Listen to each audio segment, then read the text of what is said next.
রহস্যময়। বিজ্ঞান সেই রহস্যের জট খুলছে প্রতিনিয়ত। আজ যা অনাবিষ্কৃত তা অবিশ্বাস্যও বটে। আমাদের ডর অনুষ্ঠানে যে ঘটনার মুখোমুখি আপনি হতে যাচ্ছেন তার যুক্তিসিদ্ধ উত্তর নেই। আমরা প্রতিদিনের জীবনে ভয় বা রহস্যকে যেভাবে স্থান দিয়েছি সেভাবেই এই অনুষ্ঠান আপনার কাছে জায়গা করে নিচ্ছে। এই অনুষ্ঠানের কোনো ঘটনাই সার্বজনীন নয়। ডর মানে ভয়। শীতের এই রাতে ডরের 17তম পর্বে আপনাদের সবাইকে স্বাগত। আমি আরজে কিবরিয়া রয়েছে এই মুহূর্তে আপনার সঙ্গে। শুরু হয়ে গেল ডরের 17তম পর্ব। ডর এই সপ্তাহে ধারণ করা হয়েছে কুমিল্লার ময়নামতি এলাকার কোন একটি নির্জন জায়গাতে, যেখান থেকে বিল্লাল, সিফাত এবং হারু তাদের জীবনের অতিভৌতিক ঘটনাগুলো আপনাদের সামনে পুরো সপ্তাহ জুড়ে পরিবেশন করেছে এবং আমরা রেকর্ড করে সেটা এখন প্রচার করছি। আপনি শুনছেন বাংলাদেশের প্রথম হন্টেড প্লেস ভিত্তিক একটি ভৌতিক অনুষ্ঠান ডর। আমার টিম মেম্বার যারা রয়েছে তাদেরকে প্রথমেই স্মরণ করতে চাই। অন দ্য স্পট রেহান এবং সুমন, সঙ্গে রয়েছে সাউন্ডে লোবান এবং বিহাইন্ড দ্য স্ক্রিন আরো অনেক মানুষের সাপোর্ট, যাদেরকে আমরা স্পেশালি থ্যাঙ্কস দিতে চাই এই অনুষ্ঠানের পক্ষ থেকে।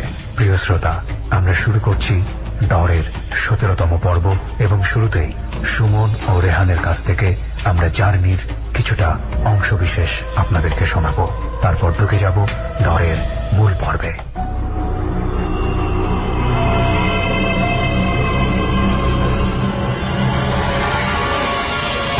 ডর মানে ভয়।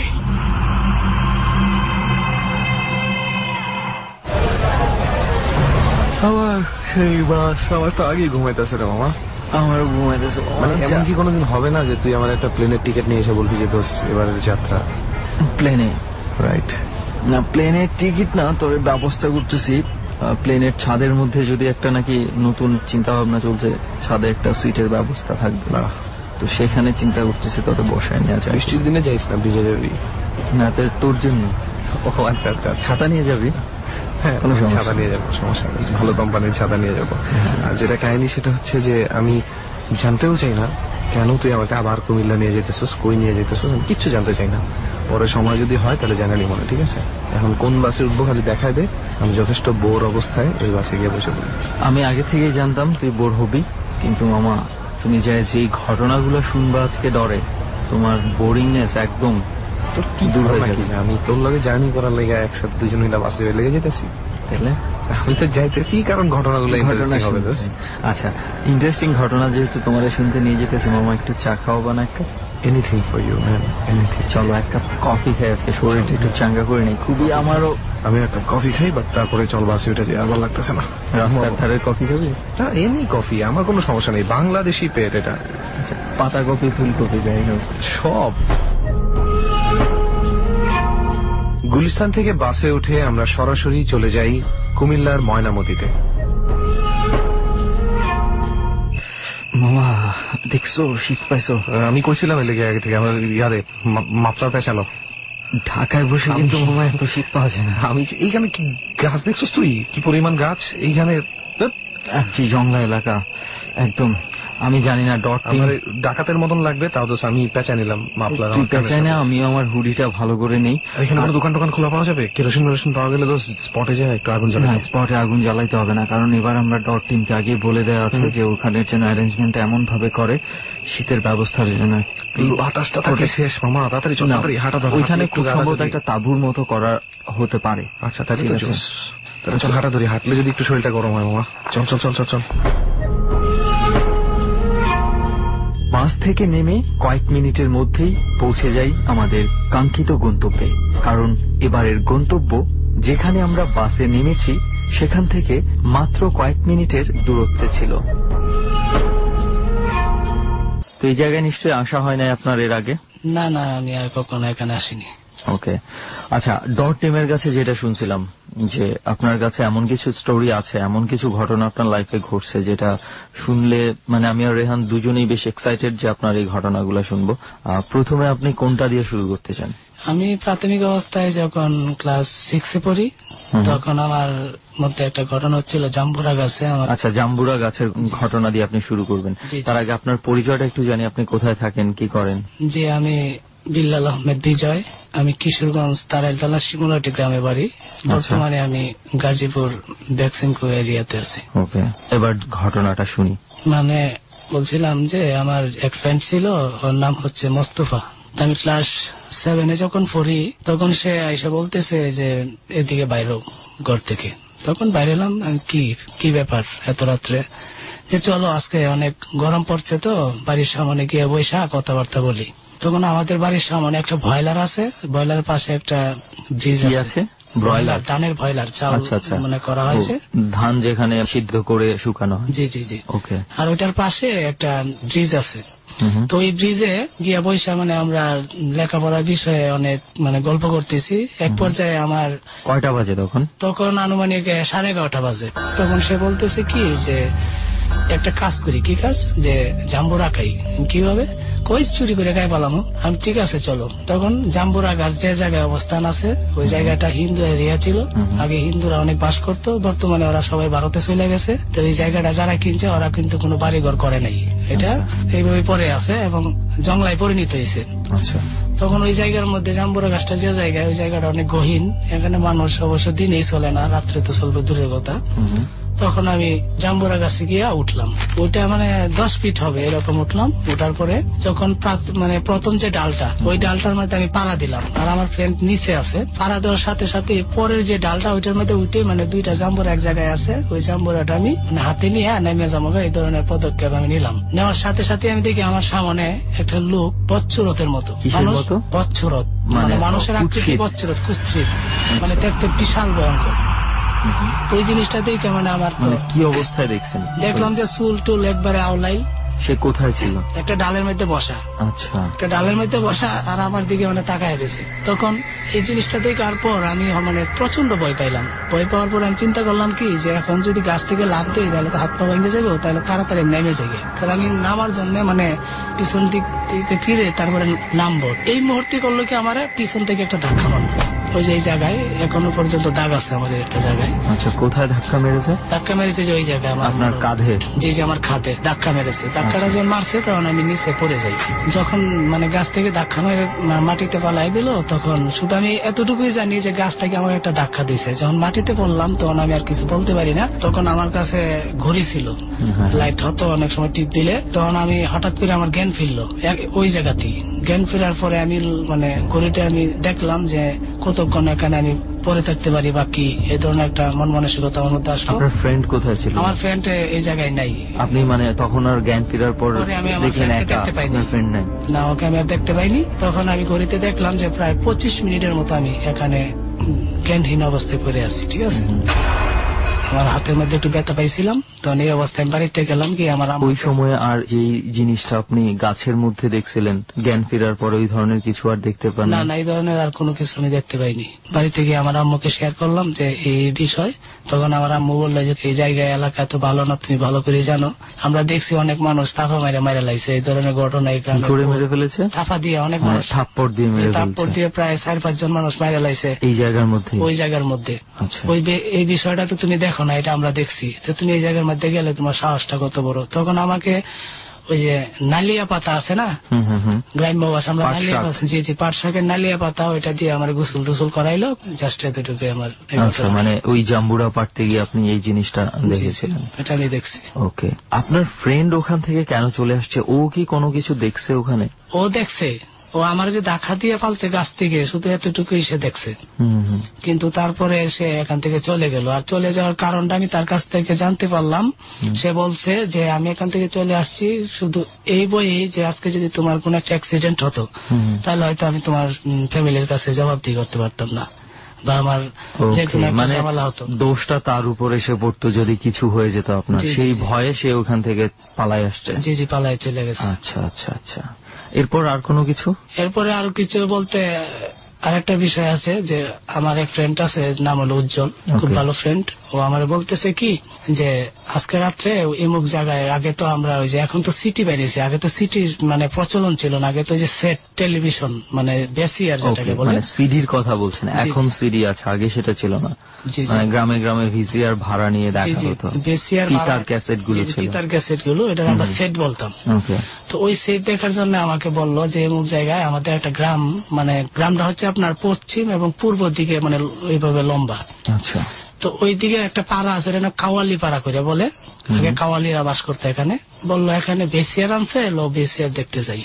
তখন বন্যা হয়েছিল 2004 একটা, ওই বন্যার সময় পানিটা একটু কমে আসছে, তো আমাদের বাড়ি থেকে ওই পাড়াটায় গেলে যে রাস্তাটা দিয়ে যেতে হবে, মানে কম সময়ে যে রাস্তাটা দিয়ে যেতে হবে, এই রাস্তাটার মধ্যে পানি। তাছাড়া যদি আমরা মানে একটু অল্প সময় না ভেবে যদি মনে করি যে না একটু অনেক দেরিতে যাবো, তাহলে সিএমবি রাস্তা আছে বাড়ির সামন দিয়া, ওই রাস্তা দিয়ে অনেক ঘুরে তারপরে যাইতে হইব। আমরা আমাদের বিষয়টা হচ্ছে কি যে না আমরা এত ঘুরে যাওয়ার প্রয়োজন নাই, আমরা এমনি চলে যাবো, জি শর্টকাটে চলে যাবো, পানি তার সমস্যা নাই। শর্ট পেন ছিল আমাদের পরনে, ওই শর্ট পেন অবস্থায় আমরা পেট পানি, গলা পানি, আঁটু পানি, কোমর পানি এরকম অবস্থায় মানে মাঝে মাঝে মাঝে মাঝে হয়েছে এইভাবেই। মানে কয়টা বাজে তখন? তখন রাত্রের খুব একটা বেশি বাজে না, 9টা বাজে। আচ্ছা। তখন আমরা গেলাম, গিয়া ওই বাড়িতে আমি টিভি মানে দেখতেছি। দেখার এক পর্যায়ে আমার মাথায় কাজ করলো যে রাত্রের এই সময় আপনার 1:30টা বাজে। তখন আমি আমার ফ্রেন্ডকে বললাম যে এত রাত্রে যে করতেছি, আব্বাই তো বাড়িতে পারবো, চলে যেতে হবে, আর সকালে গেলে ধরা খাবো, তারপরে কিন্তু মারবো। তখন আমার ফ্রেন্ডে বললো যে আচ্ছা ঠিক আছে তুমি চলে যাও, আমি এখন যাবো না, ছবিটা অনেক ভালো লাগতেছে, সকালে যাবো, বাড়িতে যা হবার হবেই। তখন আমি চিন্তা করলাম যে না আমি একাই চলে যাবো। তখন আমি ওই দিকে আমি একা মানে চলে আসলাম, ওই যে পানি দিয়ে আমরা প্রাথমিক যে রাস্তাটা ছিল, জি জি জি যে রাস্তাটা ছিল ওই রাস্তাটা দিয়ে আসছিলাম। ওই রাস্তার পাশে যখন আমি ফ্যানটা খুলে মানে শর্ট পেন অবস্থায় মানে পার হবো, তখন আমার মনের মধ্যে একটা প্রচন্ড ভয় আসতো যে এত রাত্রের ব্যাপার, এই পানির মধ্যে যাবো, আর আমাদের এলাকাটা খুব একটা ভালো না, তো এখন যদি এইভাবে যাই একটা বিপদে পড়ি, মানে এই ধরনের একটা ঘোষণা আমার ভয় কাজ করছিল মনের মধ্যে, যে ভয় একটা কাজ করছিল এবং আমার মধ্যে এটা বিরাজ করতেছে। ভাবলাম না যে না আমার দেরি হলে হোক, আমি সিএমবি রাস্তা দিয়ে শুকনা দিয়ে বাড়িতে চলে যাবো ঘুরাইয়া। তখন সিএমবি রাস্তা দিয়ে আস্তে আস্তে গান করতেছি আর যাইতেছি। সিএমবি রাস্তার উপরে ছোট একটা ব্রিজ, ওইটার মধ্যে আবার ওই যে সামনের যে বন্যার যে মানে পানি, ওই পানিতে মাছ চাষ করছে আমাদের গ্রামের একটা লোক, ওই ফিশারি মানে একজন টেক কেয়ার ওনা পাহারা দিচ্ছে, কেয়ারটেকার। জি জি, পাহারা দিলে পরে ও বললো যে এত রাত্রে তুই কই থেকে আসলি? আমি যে এখানে তো টেলিভিশন আনছিল দেখার জন্য গেছিলাম, এখান থেকে আসছি। যদি ভয় পাস তো আগায় দিই, আমি না আগায় দিতে হইব না। তবে আমার এনার একটা কথা হলো কি, এই ব্রিজটার সাথে একটা ট্যাগ আছে, ওই ট্যাগটার সাথে আবার ওই যে আপনার ওই একটা সীতাশাল আছে, এটার মধ্যে আমার একটু ভয় লাগতেছে। তখন আমি বললাম কি যদি সমস্যা হয় তাহলে আমি এখান থেকে চিল্লাম দিব, যদি সমস্যা হয় তাহলে আপনি একটু আগায় মানে একটু আগায়েন। কয়েছে ঠিক আছে, আমি লাইটটা ধরলাম, তুই যেতে থাক। তো লাইট যতটুকু তার আওতার ভিতরে ছিল অতটুকু তো আমি ভালোভাবে আসলাম। আসার পর আমি করলাম কি, ওই যে আমাদের যে জায়গাটা মানে ব্রিজ ড্যাম থেকে যে লাইট ধরলো প্রায় 100 থেকে 150 গজ হবে।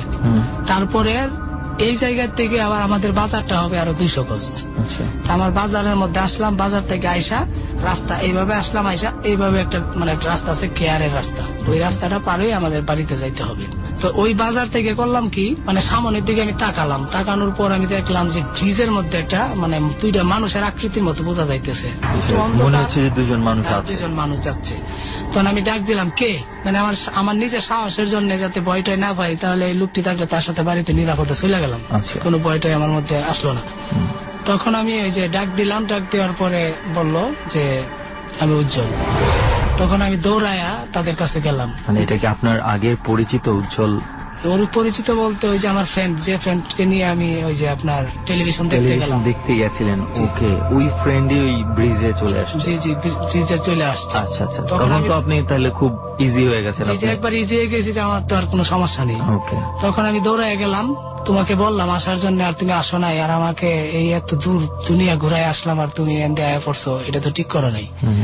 আমারও ভালো লাগতেছে না, আমি মানে ফানি ভেঙে আয়া পড়ছি। তো আরেকটা লোক তার সাথে ছিল, সেই লোকটার মাথার মধ্যে একটা বস্তা ছিল, হয়তো কোনো চাইল বা দান বা কোনো কিছু হবে। তো আমি বললাম যে এই লোকটাকে, ওই লোকটা বন্যা হয়েছে তো ওই যে হাওড় এলাকায় বন্যা হয়েছে, বাড়িঘর নিচে ভাঙ্গে, ওই লোকটা এখন স্কুল করে থাকবে, তাই কালকে তার ফ্যামিলি একটা ডিসিশন নিবে গ্রামে থাকার জন্য। আমি বললাম যে হলে হতেও পারে, মনে মনে ভাবলাম। তখন আমি দেখলাম যে কিছুক্ষণ আগেতেই এই যে আমার এই যে উজ্জ্বল নামে যে ওইটা ওই লোকের সাথে মানে পিস পিস করে কানাকানি করে, যেটাকে বোঝায় কানাকানি করে। ভাবলাম যে অপরিচিত একটা লোকের সাথে সে কানাকানি করে, এর মানে কি? কারণ আমার আপন সে, তার তো আর আপন না। তখন আমাদের যে জায়গাটা, এই জায়গাটা একটু ভয়ঙ্কর জায়গা, এটা পরাবাড়ি করে কয়, যে জায়গাটা পার হয়ে তারপরে আমাদের বাড়ি পরাবাড়ি। আগে হিন্দুরা বাস করতো, জমিদাররা, ওরা সবকিছু রাইকা চলে গেছে ভারতে, আর এইভাবে মানে পড়ে আছে বলে বলে যে পরাবাড়ি। জি জি, পরাবাড়ি। ওকে। তারপর এখানে তারে বললাম যে তুমি এই তার সাথে কানাকানি করতেছে, এর মানে কি? এটা তো ঠিক না। তখন আমি তার হাত, মানে যে হাত মানে ফ্রেন্ড, তো ফ্রেন্ড মনে করে আমি হাতে এইভাবে একটা ধাক্কা দিলাম। দেওয়ার সাথে সাথে আমার হাতের মধ্যে মানে খাড়ার মতো লাগলো, জিন করে উঠলো আমার হাতটা, ঠিক আছে? সারা শরীর জিন করে উঠলো। যখন জিন করে উঠলো তখন তো আমার ভীষণ একটা ভয় লাগতেছে যে ওর শরীরে খাটার মতো, তারপরে বিজলার মতো বোঝা যাইতেছে। যে জায়গাটার মধ্যে ধরছে, এই জায়গাটার মধ্যে ওই যে আপনার কলা গাছে অনেক রকম দেখেন, এই যে বিজলার মতো থাকে, পিছলা একটা কিছু পদার্থ থাকে, ওই রকম। ওই পদার্থটা মানে এই পদার্থের মতো আমার হাতের মধ্যে লাগলো। লাগার পরে আমি চিন্তা করলাম যে এইরকম হচ্ছে কেন আমার। তখন আমি তাকে বুঝলাম যে কি ব্যাপার, কি এই ধরনের তোমার মানে কানাকানি করতেছো, তাছাড়া তোমার শরীরে খাটা, এটা আমি জিজ্ঞেস করতেছি মানে সাহস করে। আমাকে বলে চুপ থাক, কোন কথা বলবি না, আজকে তোরা সেবে পাইছি।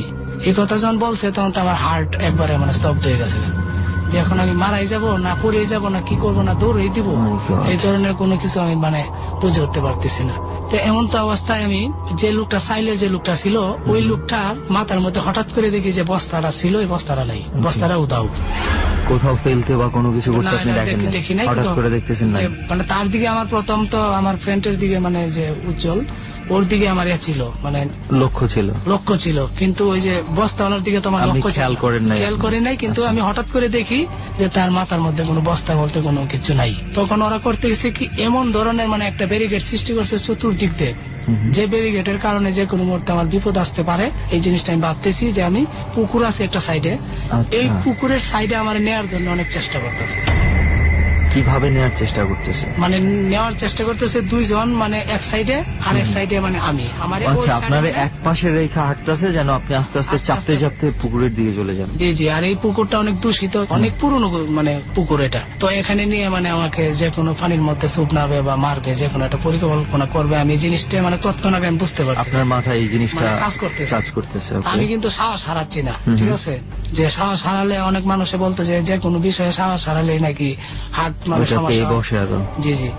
তখন আমি আমার যে ফ্রেন্ডের কাছে যে তুমি এইরকম করতেছে, এইরকম করতেছে, আজকে তোরা সেবে পাইছি, আজকে তোরা মারবো। ডর মানে ভয়। ছোট্ট একটা বিরতি নিতে চাই আমরা। অদ্ভুত ঘটনার শুরু হয়েছে মাত্র। আপনারা নিশ্চয়ই জানেন, শুনছেন ডর এবিসি রেডিও FM 89.2 আমি আরজি কিবরিয়া এই অনুষ্ঠানের পরিকল্পনা এবং উপস্থাপনার সমস্ত দায়িত্বে। সঙ্গে রয়েছে সাউন্ডের লোবান এবং অন দ্য স্পট বিভিন্ন রকম ঘটনাগুলোকে অতি প্রাণবন্ত করে আপনাদের সামনে পরিবেশন করার দায়িত্বে রয়েছে সুমন এবং রেহান। আপনি যদি এই অনুষ্ঠানে এসে আপনার জীবনের অতিভৌতিক ঘটনাগুলো লাখো মানুষের সামনে শেয়ার করতে চান, চলে আসুন। আমাদের ফোন নাম্বারটি হচ্ছে 09613892 আমি আবারও বলছি 09613892 প্রিয় শ্রোতা, আমরা 3 মিনিট পর আবারও ঠিক সেই জায়গাটি থেকে ফিরব যেখানে ছোট্ট একটা বিরতি নিচ্ছি। ডর।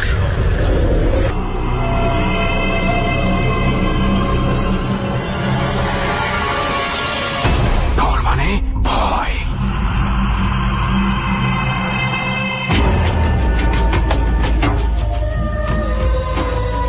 বেলালের গল্পের মাঝখানে আমরা ছোট্ট একটা বিরতি নিয়েছিলাম।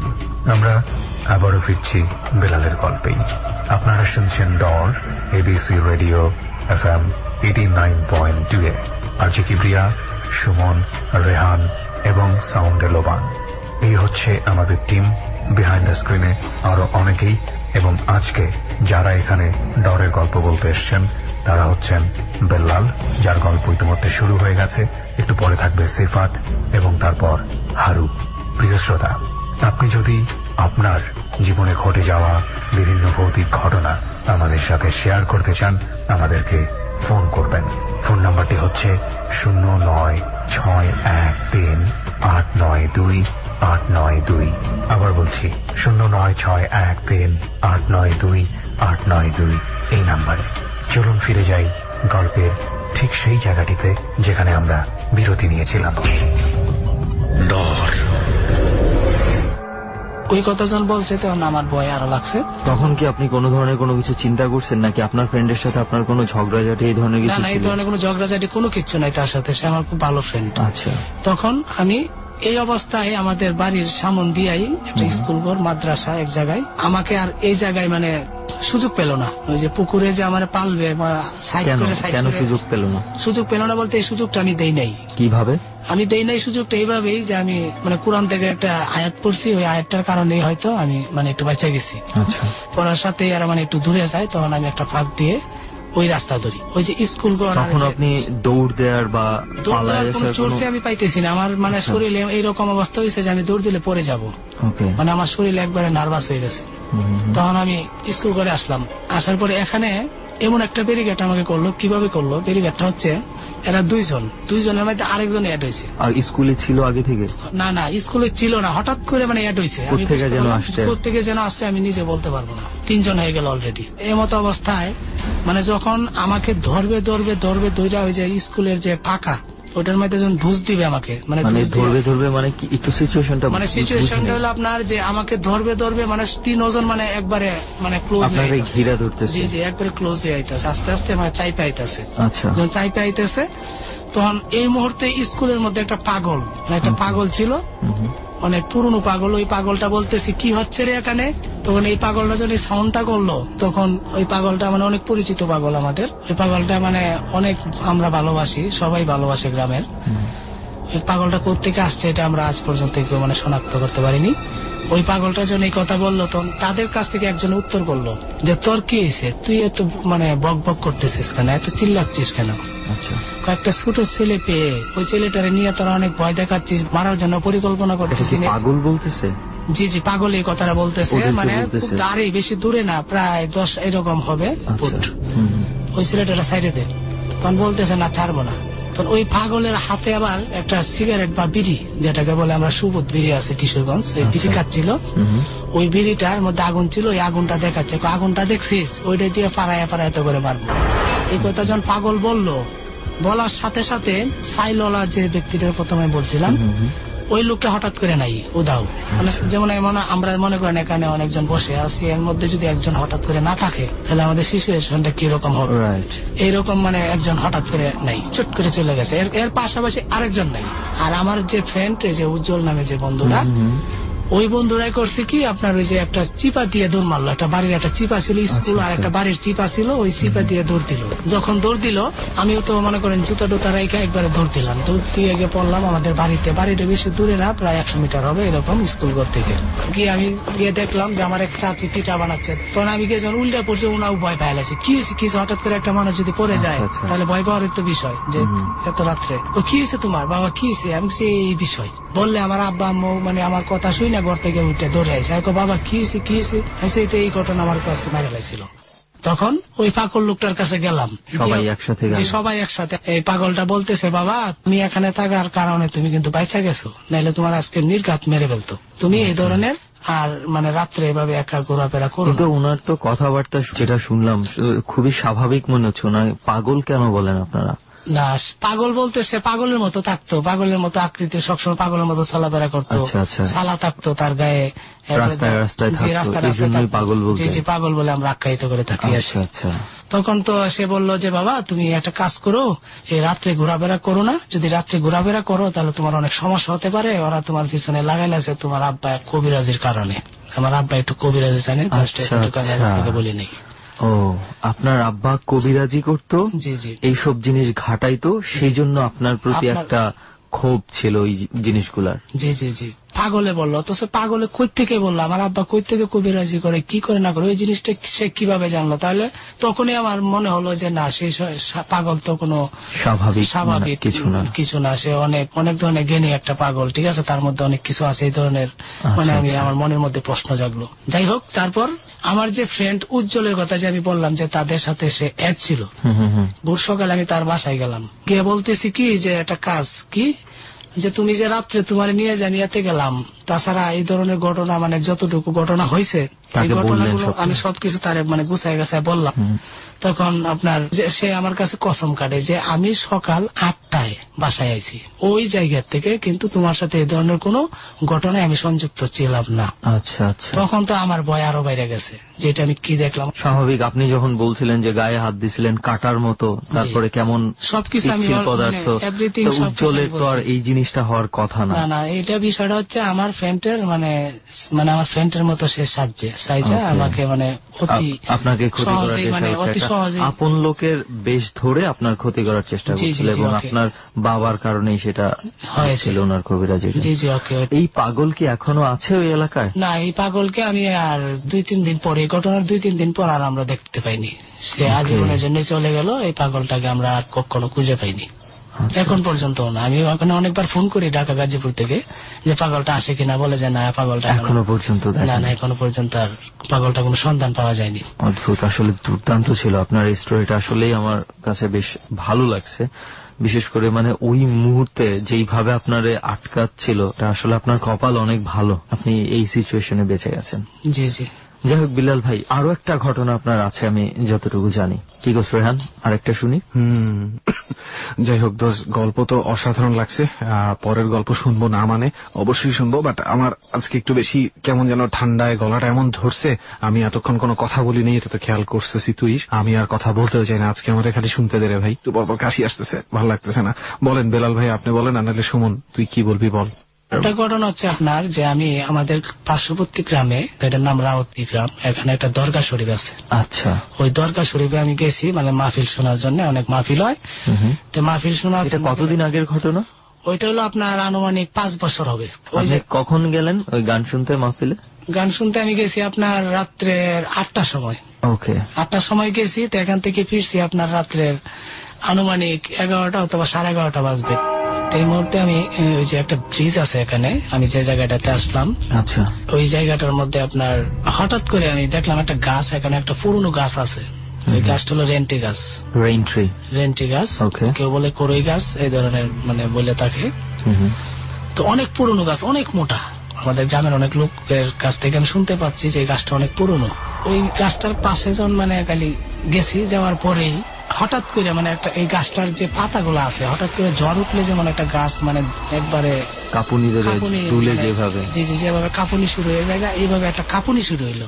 কাঁপুনি শুরু হয়ে হঠাৎ করে আমার সামনে একজন লোক, পাগড়ি অবস্থায়, মাথায় পাঞ্জাবি, খুব সুন্দর চেহারার একটা লোক, স্পষ্ট মানে এখন আমার চোখে বাসলে মানে এই লোকটাকে বাসলে যদি আমি চোখ বন্ধ করি, ওকে, ওই লোকটা আরে দেখে আমি একটু ভয় পাইছি। পাইলে পরে আমার বলতেছে যে ভয় পাওয়ার কোনো প্রয়োজন নেই, তোমার সাথে আমি কিছু কথা বলতে আসছি। আচ্ছা, আমি বলছি, ঠিক আছে আপনি আমার সাথে কথা বলেন। আপনি তখন একাই? আমি একাই।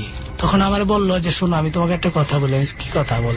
তোমার যে চাচা চান মিয়া, মানে এখন নামকরণ করে বললো যে চান মিয়া, ও কিন্তু তোমাদের বাড়ির সামনে যে পুরনো যে 2টা তাল গাছ, ওইটা কাটার জন্য কিন্তু পরিকল্পনা করতেছে। আচ্ছা, ওই তাল গাছে কিন্তু আমরা অনেক দিন ধরে বাস করি। ওই তাল গাছটি যদি কাটে তাহলে কিন্তু তোমার চাচার অনেক সমস্যা হতে পারে। আর যদি তাল গাছটি না কাটে তোমরা ফিরাইতে পারো তাহলে কিছু হবে না। তারা একটু বারণ করো যাতে এই তাল গাছটি না কাটে। আচ্ছা, তখন এই কথা শোনার পর আমি বললাম যে ঠিক আছে, আমি যতটুকু বলার আমার চাচাকে আমি বলবো। এই কথা বললে আমার বললো যে ঠিক আছে তুমি চোখ বন্ধ করো। আমি চোখ বন্ধ করলাম। চোখ বন্ধ করার কিছুক্ষণ পরে আবার চোখ তাকালাম, তাকায় দেখি যে হঠাৎ করে লোক আবার নাই, চলে গেছে। মানে এই কথা বললে চলে গেছে। ওকে, তখন এই জিনিসটা নিয়ে আমি অনেক কল্পনা করতেছি যে কি বললো কে, বা কি, বা কোনো হুজুর হইলো কিনা, বা কোনো জিন জাতি হইলো কিনা, মানে অনেক নানান প্রশ্ন আমার মধ্যে মানে বিরাজ করতেছে। যাই হোক, আমি আমার আব্বাকে ওই রাত্রে গিয়ে ডাইকে তুললাম রুম থেকে। ডাইকে তুললে আব্বা তো অনেক মানে কিছু জানে, অনেক কিছু, তাইলে আমি গিয়ে আমার আব্বার কাছে শেয়ার করে দেখি যে এটা কি হয়। আচ্ছা, তখন আমার আব্বারকে বললাম, যাবো এই বিষয়ে একটা লোক আমারে এই কথা বললো যে এই তাল গাছ যাতে আমার চাচা, চানমে চাচা যাতে না কাটে, সে কাটার জন্য পরিকল্পনা করতেছে বলে গেল। আপনি এই ঘটনাটা বললেন? হ্যাঁ, এই ঘটনাটা বললাম। আপনার চাচা কি আসলেই তাল গাছ কাটার চেষ্টা করতেছিল? চেষ্টা করতেছিল, এটা আচ্ছা, আমরাও জানি। তখন আমার আব্বা বললো কি, তুমি যে কথাটা আমারে বলছো কিছুক্ষণ আগে আমি স্বপ্নে দেখছি। মানে আপনি যেটা রাস্তায় দেখে আসছেন, জি জি আপনার আব্বা বলছে যে ঘুমের মধ্যে উনিও সেম জিনিসটাই স্বপ্ন জি দেখছে, জি স্বপ্ন দেখছে যে উনাকেও কেউ এসে বলছে যে ওই লোকটা। তাল গাছটা ওই লোকটাই। জি জি আচ্ছা, ওই লোকটাই বলতেছে যে তোমার ভাইকে বারণ করো যাতে তাল গাছটা না কাটে। ওকে। তখন তো আমার আর বলার কোনো কিছু নেই, কারণ আব্বা তো সবকিছু বুঝতে পারছে। আমি বললাম, সেও স্বপ্নে দেখলো। আর আমি বললাম যে তোমার ভাইকে তুমি কি করে ফিরাইও, নাইলে কিন্তু এটা সমস্যা হতে পারে, তুমিও তো স্বপ্নে দেখছো। আর তো সকালে আমার চাচাকে ডাক দিয়ে বলতেছে কি যে এটা কাজ করো কি, যে আমাদের মধ্যে অনেক নিষেধাজ্ঞা আসতেছে, তুমি এই তাল গাছটি কাটো না, তাল গাছের যে কাঠ হয় প্রয়োজন আমি তোমাকে কিনে দেবো, তারপরে তুমি এই তাল গাছগুলো কেটো না। এই তাল গাছের মধ্যে অনেক দেব বা দানব বা যে কোনো একটা জিনিস কিছু আছে, কিছু একটা আছে, এরা বাস করে। এই ধরনের পরিকল্পনা আমাদের মধ্যে আসছে এবং আমাদেরকে অনেক ইশারা ইঙ্গিতে বলতেছে তুমি এই গাছটা কাটো না। তখন আমার চাচা বললো কি আমি এসব বিশ্বাস করি না, কই তাহলে একটা বাজে কথা, এই ধরনের ভূত পেত নিয়ে এটা মানে পৃথিবীর বুকে কোনো কিছু আপনার নাই। চাচাকে কোনো ধরনের কোনো কিছু স্বপ্ন দেখায়নি বা কিছু করেনি? এই বিষয়ে তো আপনার আমরা জানি চাচাকে না। ওয়ার্নিং দেয়নি? না না, ওই বিষয়ে তো আমরা কিছু জানি না বা Okay. জানতে চাইনি। আচ্ছা, হয়তো আমার চাচাকে বলতে পারে, কিন্তু সে আমাদের সে তো কাছে share বিশ্বাসই করে করে না এগুলা। না। এইগুলো বিশ্বাস করে না এবং আমাদের কাছে শেয়ার করার তার কোনো প্রয়োজন মনে করেনি। আচ্ছা, তখন চাচা বললো যে না, আমি এই ধরনের কোনো কিছু বিশ্বাস করি না, তোমরা হয়তো কারণে আমার সাথে মিথ্যা কথা বলতেছো। আমি বললাম চাচা আমি তো তোমার ভাতিজা, আমার কাছে এই ধরনের একটা কিছু হয়েছে, তুমি কাজটি কাইটো না, প্রয়োজনে আমি তোমাকে মানুষের বাড়িতে কাজ করে এলেও মানে টাকায় না আমি তোমার কাঠ কিনে দেবো ঘর করার জন্য, তারপরে তুমি গাছটা কাইটো না। এই কথা বললাম, তখন বলতেছে যে তোমরা যে গাছটি দিয়ে আমি কাইটা ঘর করবো দেখে ওরা শেয়ার পাবে, এই জন্য আমাকে ফিরানোর জন্য এই ধরনের একটা মানে অভিনয় করতেছে। তখন আমরা চিন্তা করলাম যে আমরা তার ভালো চাচ্ছি, অথচ সে তাহলে এটা আর বলার কোনো প্রয়োজন নেই, যা হবার হোক। তো এর 2 দিন পরেই মানে তাল গাছ কাটার জন্য আপনার লোক ভাড়া করলো, 2টা তাল গাছ, মানে অনেক পুরনো তাল গাছ। আমাদের এলাকার মধ্যে এই ধরনের তাল গাছ আপনি পুরা থানার মধ্যে একটা দেখাতে পারবেন না। ওকে। তারপর তাল গাছ মনে করেন আমার চাচা কাটলো। কাটার পরে আমি তো কাটতেছি, একটা গাছের মধ্যে ধরে কাটতেছি, যে এই যে তাল গাছ কাটলো, এই লোকটা আমাকে বললো, আল্লাহ জানে না জানি কোন গজব আমার চাচার উপরে পরে, এই ধরনের মানে কল্পনা আমি করতেছি। গাছ কাটলো, গাছ কাটার পরে আমি গাছের গুড়ি গেলাম, আমি নিজে গেলাম, আমাদের গ্রামের প্রায় 50-60 জন লোক বেরাও গেল, গিয়ে দেখলাম যে গাছের যে গুড়িটা, এই গুড়ি দিয়া মানুষের হাত পাও কাটলে যেরকম রক্ত টেপ টেপ টেপ টেপ করে পরে, ফুটা ফুটা পরে, এরকম রক্তের মতো পড়তেছে। কি বলে? রক্তের মতো যখন পড়তেছে তখন এই যে সবাই দেখছে, মানে পুরো 50-60 জন লোক সবাই। এত মানুষ গাছটা কেন দেখতে আসছে? এত মানে এটা কি রক্তের কথা শুনে? না, এর বিষয়টা হচ্ছে এই গাছটা নিয়ে আমার আব্বা একটু চিল্লাচিল্লি করছিল পূর্বে, আমি বলি নাই, ঝগড়াঝাটি হয়েছিল, এই জন্য সবাই ভিড় করছে। গ্রামের বিষয় তো অনেক, ওই একটু কিছু হইলেই অনেক মানুষ দেখার জন্য চলে আসে। তখন ওই রক্ত যখন আমরা দেখলাম, দেখে তো আমার মনের মধ্যে একটা প্রশ্ন জাগলো যে ওই যে কথা বলছে মানে একবারে কারেক্ট, ওয়ার্নিং যে দিয়েছে আপনাদেরকে। জি এটা অবশ্যই সত্য কথা। কিন্তু আপনার চাচাও দেখছে যে রক্ত আমার চাচাও দেখছে, দেখে করছে কি, ও এই জিনিসটা বন্ধ করার জন্য এখানে ছাইয়ের যে টাল ওইটা ছিল, মানুষের ছাই পালতো তাল গাছের গোড়ায়, ওই ছাই দিয়ে মানে তাড়াতাড়ি ঘুরে লাইছে ওই জিনিসটা, মানে যাতে বন্ধ হয়েছে তাড়াতাড়ি ঘুরে লাইছে, ছাই মারি দিছে এটার মধ্যে। তো ছাই মারি দিছে, এমত অবস্থায় আরো টুম করলো, এই টুম করলো একই অবস্থা। একটা তাল গাছের 2-3টা টুম তো করতে হবে, অনেক লম্বা খন্ড খন্ড ওইটা আপনার যখন কাটে তখন এই পরিস্থিতি হয়, রক্তের মতো পড়ে। এই দিক দিয়ে পিস করছে, ওই রক্তের মতো পড়ছে। তখন এটা আমি একা না, এটা আরো অনেক লোক আমাদের গ্রামের সবাই দেখছে। তখন এটা এই সাইতিয়া বন্ধ করে, মানে এইরকম মানে রাগি ছিল, সে এই ধরনের কোনো কিছু বিশ্বাসই করতো না, আর ভয়ও পাইতো না। আর আমার তো ভয়ে সারা শরীর কাঁপতেছে যে কি হচ্ছে এইসব। তো এইটা তো গাছ কাটলো, কাইটা পানির মধ্যে মানে ভিজায় রাখলো, মানে আমাদের গাছ মানে ভিজায় রাখলে কাঠটা একটু শক্ত হয়, এই জন্যই। এর 15 দিন গণা, 15 দিন গাছটা কাটার 15 দিন পর আমি শুধু বলতেছি যে আল্লাহ তুমি তারে আমার চাচারে তুমি বাঁচাও, যে করে তুমি তারা বাঁচাও এবং আল্লাহ তুমি ক্ষমা করে দাও, কারণ তোমার উপরে তো আর কেউ নাই, তুমি আল্লাহ মাফ করে দাও। 15 দিন পর সাইকেল নিয়ে আসতেছি, তো আমার চাচা আবার একটা দোকান করতো, মানে চায়ের দোকান। আসার পরে আমি বললাম কি যে তুমি গাছটি যে কাটছো, এই মুহূর্তে আমি বললাম যে গাছটি যে তুমি কাটলা, তুমি যে করি হোক যে গাছটি যে কাটছো, এই জন্য তুমি মসজিদে গিয়ে আল্লাহর কাছে ক্ষমা চাও। এইভাবে কিন্তু আমি 15 দিন লাগ বুঝাইছি, কিন্তু কোনো কাজে আসে না, বরং আমার আরো দমক মারে। এই নিয়ে সাইকেলটা নিয়ে আমি বাড়িতে আসলাম, আইসা আমি মানে এই সময় আপনার 3:30-4টা এইরকম বাজে, ভাত বাইরে দিল। তো প্রথম নলাটা আমি মানে মুখে নিয়েছি যে খাবো, এই মুহূর্তে একটা বিকট শব্দ এলো, প্রচন্ড একটা শব্দ, যে শব্দ আমার জীবনে আমি কোনোদিন আজ পর্যন্ত শুনিনি। একটা শব্দ এলো, মানে ধুম করে উঠলো একটা শব্দ। এটা আমাদের বাড়ি থেকে আবার সিএমবি যে রাস্তাটা, ওটা কিন্তু স্পষ্ট দেখা যায়, তখন আম্মায় বলতেছি কি একটা গাড়ি পড়ে গেছে, তখন আমি বাত রাইকে দৌড় দিলাম। যে জায়গাটা গাড়ি পড়ছে কোন জায়গাটা আমি বলি আপনাকে, আপনি বুঝতে পারবেন, এটা আমি বলে গেছি। ওই যে ব্রিজটা আছে না, যে ব্রিজটার মধ্যে আমাকে ওই যে মানে আল্লাহ আল্লাহ লোকটা বলছিল, এই জায়গাটার মধ্যেই, ওকে সেমপ্লি এই জায়গাটার মধ্যেই মানে বাসটা পড়ছে, মানে ধোঁয়ার মতো উঠতেছে। আচ্ছা, তখন আমি দৌড়ে গিয়ে দেখলাম কি যে মানুষ ওই বাসের ভিতর থেকে মানে যে মরতেছে আর যে মানে খাতরাইতেছে মৃত্যুর যন্ত্রণায়। মানুষদেরকে আমি মানে নিজেও মানে প্যান্ট শার্ট বইলা, হাতের সবকিছু বইলা, রক্ত তো একবারে মানে ভিজে গেছে, রুটকার যা আছে সবকিছু। এই লাশ আমি বার করতেছি মানে এই যে অ্যাক্সিডেন্টের লাশ, বাসের গর্ত আছে নিচে, ওই গর্তটা থেকে আবার কিছু পানি আমার শার্টটা ভিজায় এনে মুখের মধ্যে দিতেছি, এমত অবস্থায় মরে যাইতেছে, এইভাবে মরতেছে। তখন গাড়ি অ্যাক্সিডেন্ট হয়, কিন্তু এই ধরনের অ্যাক্সিডেন্ট আমার জীবনেও দেখি নাই। কেমন অ্যাক্সিডেন্ট হয়েছে আমি আপনাকে একটু বর্ণনা দিই। মানে ভয়। আরো একবার বিরতির সময় হয়ে গেল। গল্প চলবে একেবারে গভীর রাত অব্দি। আমরা বেল্লালের গল্পে রয়েছি এবং যেখানে বিরতি নিতে চাই ঠিক সেখান থেকে বিরতির পর আবারও ফিরব। প্রিয় শ্রোতা, ডর শুনছেন আপনি। ডর হচ্ছে এমন একটি অনুষ্ঠান যেটা বাংলাদেশের বিভিন্ন হন্টেড প্লেসে পুরো সপ্তাহব্যাপী রেকর্ড করে আপনাদেরকে প্রচার করা হচ্ছে প্রতি বৃহস্পতিবার রাত 11:20। সুমন এবং রেহান রয়েছে on the spot.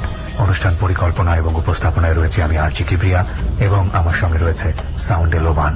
Behind the স্ক্রিনে রয়েছে বিশাল একটি টিম। আজকে অন দ্য স্পটে রেকর্ড হয়েছে বেল্লাল, সিফাত এবং হারুর জীবনের ঘটে যাওয়া ভৌতিক ঘটনা। ঠিক 12:06 আমরা আবারও ফিরছি।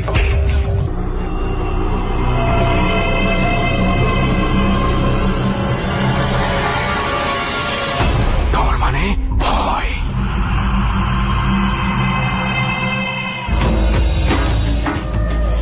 রাত 12টার পরে আপনাদের সবাইকে আরো একবার আমন্ত্রণ। ডরে আপনারা শুনছেন এবিসি রেডিও FM 89.2। আমি আরজি কিবরিয়া আপনার সঙ্গে রয়েছি এবং সঙ্গে রয়েছে আমার টিম মেম্বাররা। আজকে যে জায়গায় বসে আপনারা ডরটা শুনতে পাচ্ছেন সেখানে তারা গত সপ্তাহে ডরটি ধারণ করেছে, অর্থাৎ অন দ্য স্পট থেকে সুমন ও রেহান, সাথে রয়েছে বিশাল একটি টিম এবং একই সাথে সাউন্ডের কাজ করেছে লোবান। প্রিয় শ্রোতা, আমরা কথা না বাড়িয়ে গল্পের ঠিক সেই জায়গাটি থেকে আবারও ফিরতে চাই যেখানে গল্পে আমরা বিরতি নিয়েছিলাম। এই ফাঁকে শুধু মনে করিয়ে দিচ্ছি, ডরে এসে আপনি যদি আপনার জীবনে ঘটে যাওয়া ভিন্ন ভৌতিক কিছু ঘটনা বলতে চান যেটি আপনি কোনো গণমাধ্যমে প্রকাশ করেননি, তাহলে আসতে পারেন। আমাদের ফোন নম্বরে ফোন করে আপনার অতিভৌতিক ঘটনার সংক্ষিপ্ত রেকর্ড করতে হবে। আমাদের ফোন নাম্বারটি হচ্ছে 09613892892। আমি আবারও বলছি 09613892892। এখানে ফোন করার পরে আপনি 3 চাপবেন। তারপর ফোন থেকে যে কথাগুলো আপনি শুনতে পাবেন সেই নির্দেশনা অনুযায়ী আপনি আপনার কথাগুলো রেকর্ড করবেন। ফিরছি আমরা যেখানটায় বিরতি নিয়েছিলাম ঠিক সেখান থেকেই। ডর। অ্যাক্সিডেন্টটা হচ্ছে আপনার উপরের যে বডিটা আর নিচের যে চেসিস, অর্থাৎ যে নিচের যে সাইড, দুইটা এক হয়ে গেছে একবারে, পুরো চ্যাপটা হয়ে গেছে একবারে। এই জিনিসটা পরে আমি আবার জানতে পারলাম একজনের কাছ থেকে, যিনি দাঁড়িয়ে ছিল অ্যাক্সিডেন্টটা দেখে, সে বললো যে গাড়িটাকে 10 ফুট পর্যন্ত মানে উপরে উঠে এনেছে। কিভাবে অ্যাক্সিডেন্টটা হয়েছে? কি অন্য কোনো গাড়ির সাথে ধাক্কা লেগে? এমনি হঠাৎ করে জি গাড়িটা মানে হয়ে গেছে, মানে উপরে উঠে নিচে মানে একবার টাকনা মারছে। আচ্ছা, মানুষ তো অনেকটি মরলো, চাপা খেয়ে গেছে। হঠাৎ করে আমি আমার চোখে বললো একটা সিটের চিপার মধ্যে, আপনার সিটের যে চিপা, ওই চিপার মধ্যে একটা মেয়ে, ছোট্ট হিন্দু মেয়ে একটা, এটার বয়স হবে আনুমানিক আপনার 5 বছর এরকমই হবে। তো ওই মেয়েটা আমি দেখলাম যে তার যে এই সাইডটা আছে না, বাম চোখের যে সাইডটা, ওই সাইডটা চামড়াটা পুরোটা এন থেকে এই পর্যন্ত আয় পড়ছে। ওই চামড়াটা যখন আয় পড়ছে তখন আমার খুব মায়া লাগলো যে মেয়েটা নিয়ে আমাদের পাশের বাজারে যে ফার্মেসি আছে এখানে নিয়ে যাচ্ছে, ডেটল মেটল দিয়ে একটু ড্রেসিং করি। ঠিক আছে, নিয়ে যাওয়ার পরে এখানে খবর আসলো যে তোমার চাচা চানমিও মারা গেছে। তখন আমি গেলাম, গিয়ে দেখি যে ঠিকই আমার চাচার পেট থেকে মাথা পর্যন্ত যে উপরের সাইডটা, এই সাইডটা আপনার হাড় গুড় মাংস, এরপরে মাথার মস্তিষ্ক, মানে কোনো কিছু ছিল না একবারে। মানে লাডি মাছ ভর্তা করলে, টাকি মাছ ভর্তা করলে যেরকম হয় না, এইরকম হয়ে রয়েছে ভর্তা করলে যেরকম। এই জিনিসটা দেখে তো আমার মানে, উনি আসলো কিভাবে? উনি তো দোকানে ছিল। ওইটাই বিষয়, ওনা কিভাবে আসলো ওই জিনিসটি আমি আজ পর্যন্ত শনাক্ত করতে পারিনি। এমন হতে পারে যে উনি দোকান বন্ধ করে আসার পথে রাস্তায় না না অ্যাক্সিডেন্ট বন্ধ হয়েছে? ছিল না, মানে শাটারের পাশে দাঁড়ায় ছিল। আচ্ছা, আপনাদের এলাকার ওইখানে আর কেউ কি অ্যাক্সিডেন্ট হয়েছে? জি জি, আমাদের গ্রামের আরেকটা মহিলা এই মারা গেছে, গাড়ির যাত্রী ছিল, সে সেই গাড়িতে ছিল, কিন্তু গাড়ির বাইরের যে মানুষ মারা গেছে তার মধ্যে শুধু আপনার চাচাই? আমার চাচা বাহিরে একাই, মানে গাড়ির বাইরে, মানে গাড়ির ভেতরের মানুষ ছাড়া বাইরে আহত হয়েছে, মারা গেছে, এর মধ্যে শুধু মাত্র আপনার চাচা? জি জি, আমার চাচা অনলি একজনই। আচ্ছা, এমনও তো হতে পারে যে আপনার চাচা আসলে জাস্ট রাস্তায় হয়তো যাওয়ার সময় অ্যাক্সিডেন্ট হয়েছে, বাসের ধাক্কা খেয়ে এসে।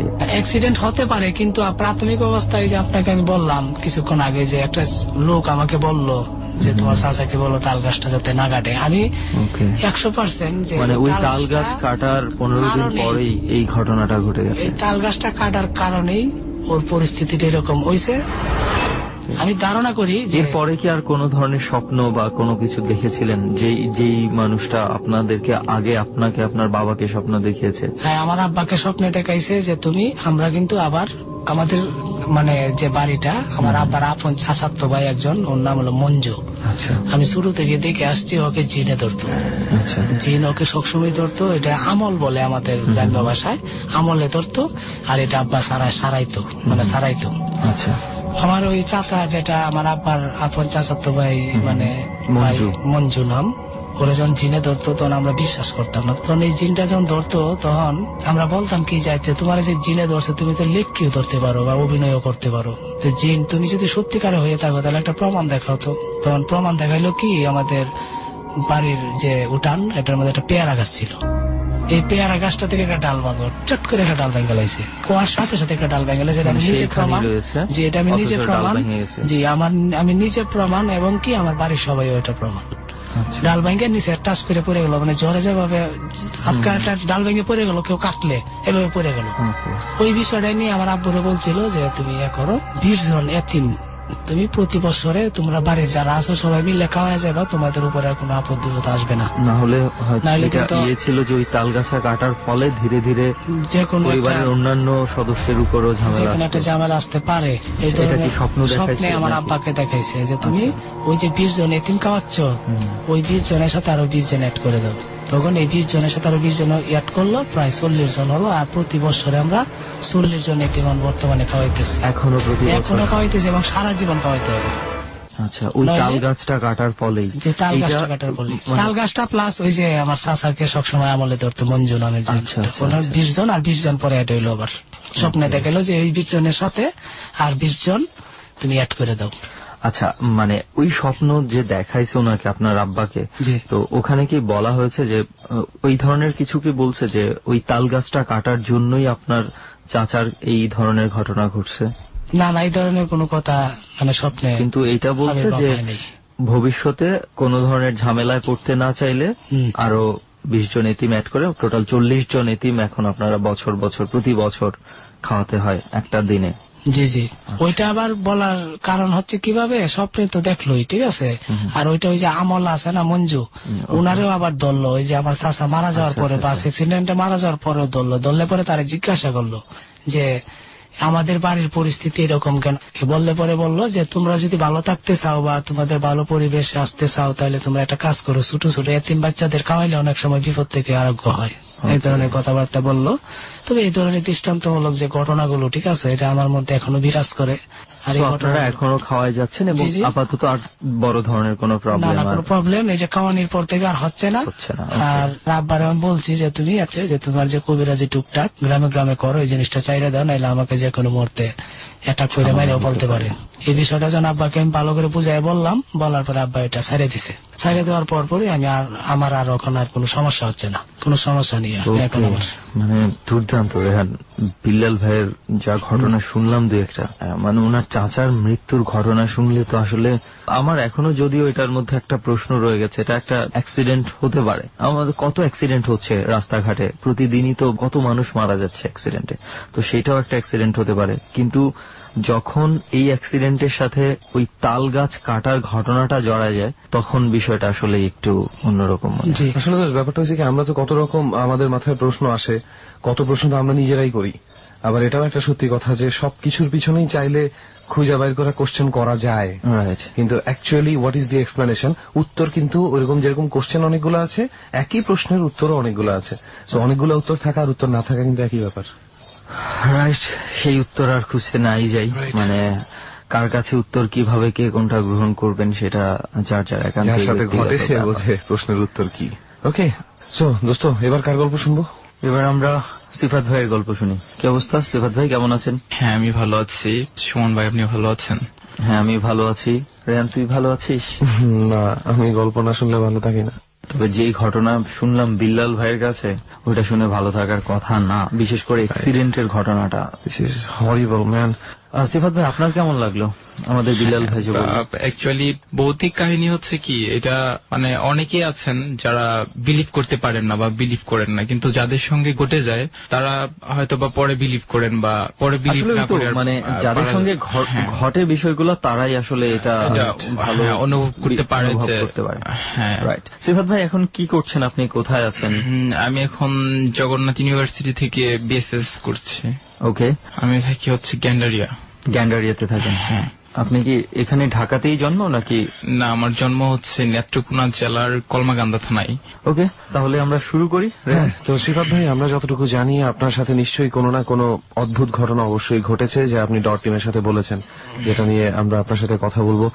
আমি শুরু করতে চাই সেখান থেকে, যেহেতু আপনি বললেন যে সবাই নিজের সাথে না ঘটলে বিলিভ করে না, তো আমরা চলেন সেখানে চলে যাই যেখান থেকে আপনি বিলিভ করা শুরু করেছেন। এটা হচ্ছে 1998। তখন আমি আগে ডিসক্রিপশনটা দেই যে জায়গার। এটা আমার নানার বাড়িতে ঘটে যাওয়া এই ঘটনাটা।